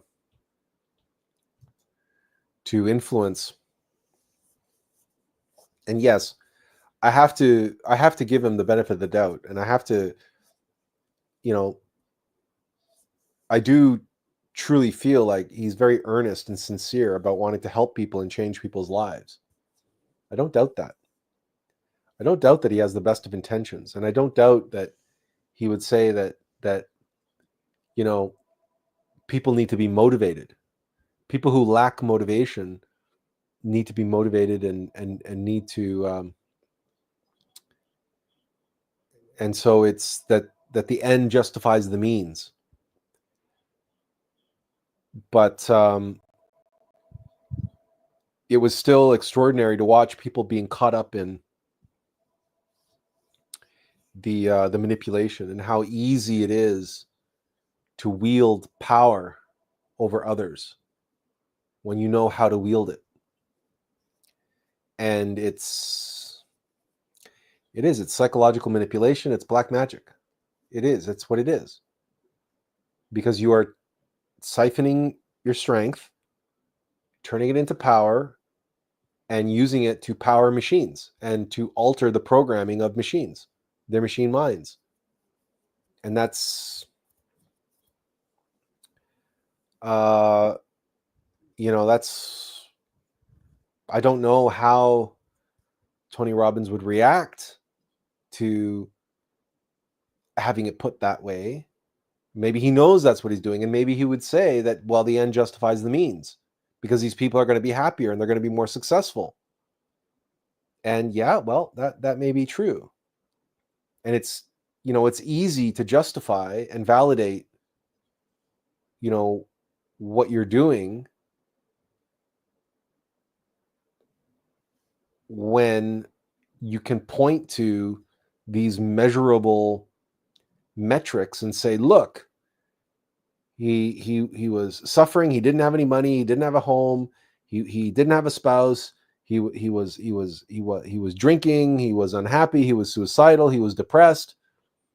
Now he's gone through my program, and 5 years later he's a millionaire, he's happily married, he has 2 children, and so on and so forth. I mean, there's all of these metrics that you can point to and say, look, I transformed his life.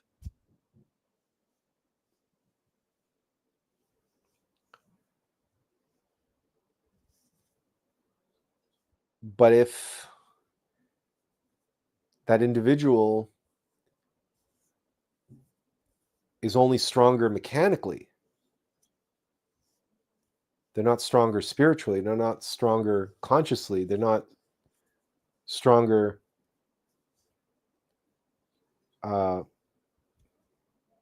divinatively,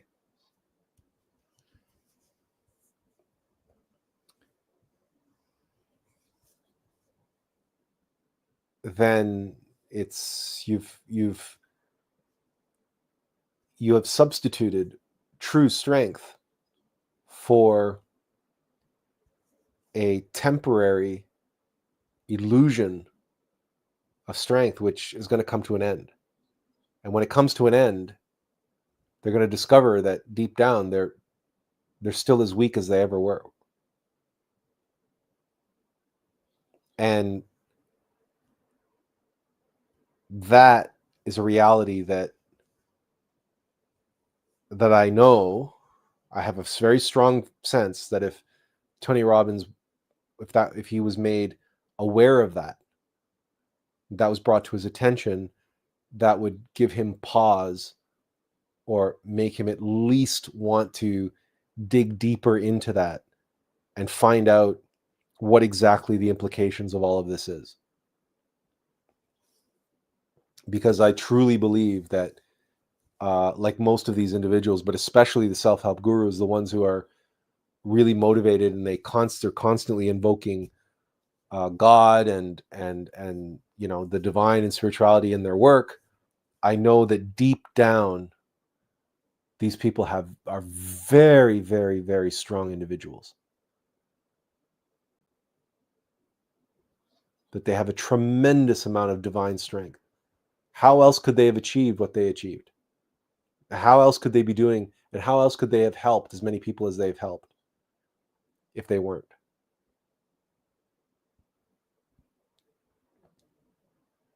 But right now, they're still just titans. They're not yet gods. They're not yet the gods of Olympus. They're not yet the gods of the Greek pantheon. Those gods must be born of the titans. But the titans must be defeated in the Great War first. And that's the real challenge. That's the real challenge that everybody faces. That's the challenge that you and I face. It's the war with our own egos. It's the war with mechanicity.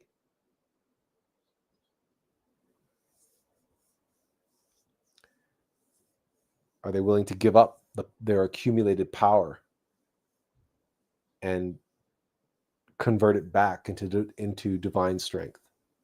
That's the question. And help others do so as well. After spending a lifetime teaching them, showing them, guiding them, and coaching them on how to use so-called personal power to accumulate mechanical wealth and build mechanical strength.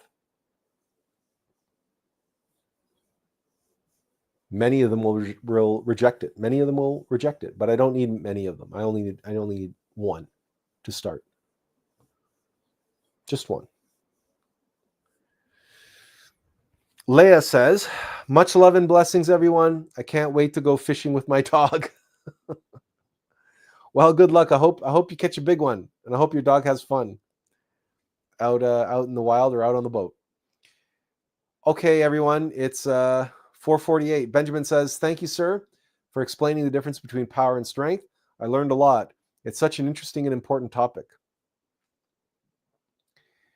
It's very often, it's the simplest things that go unsaid and go unexamined because we take them for granted.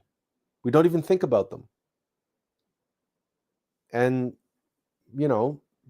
someone has to shed light on these topics, because as you can see, there's a tremendous amount of meaning and significance and consequences to this simple question of power versus strength, and which currency are you invested in? Because the currency that you are invested in determines the market that you are in.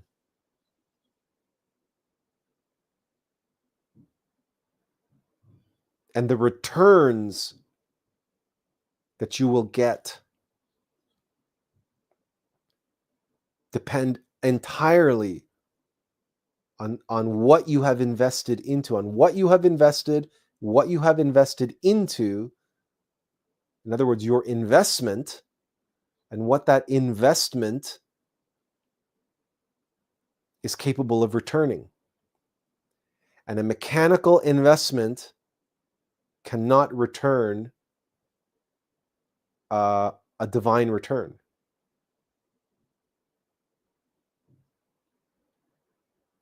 What does it mean to invest? A vestment is a garment. A vestment is what you put on yourself. A vestment is what you wear. A vestment is what you burden yourself with.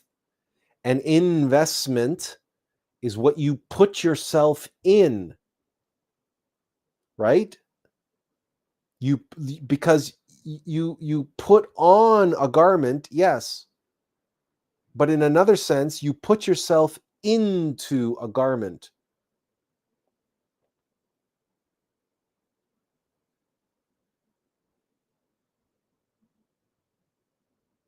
If you put all of yourself into a certain garment, right? Or are you investing in your solar bodies, your solar garment, your monad, your divine vehicle, your divine vessel, the cache, the vault, and the source of your divine strength and your awakened consciousness? Is that what you are investing in? Because when this garment, when this vestment is gone, your physical body, your personality, your brain, your mind, your heart is gone, what will remain?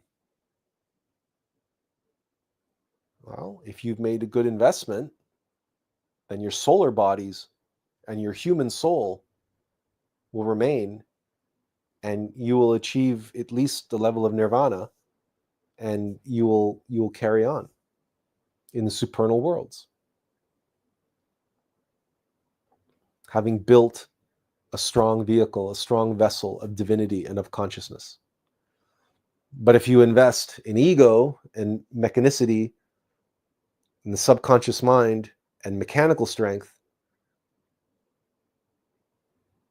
well then, when mechanical nature comes to take back what belongs to it, that's what you've invested into. You've invested into debt. You've taken on a debt. And that debt must be paid. And it is paid by the one who took it on. Okay, everyone. I want to thank you for spending the time here with me this afternoon. I hope you have an excellent week moving forward. And I look forward to seeing you all again next week. So until then, I wish you all the very best. Take care of yourselves and those you love. And as always, inferential peace. Be strong, everyone. Be strong.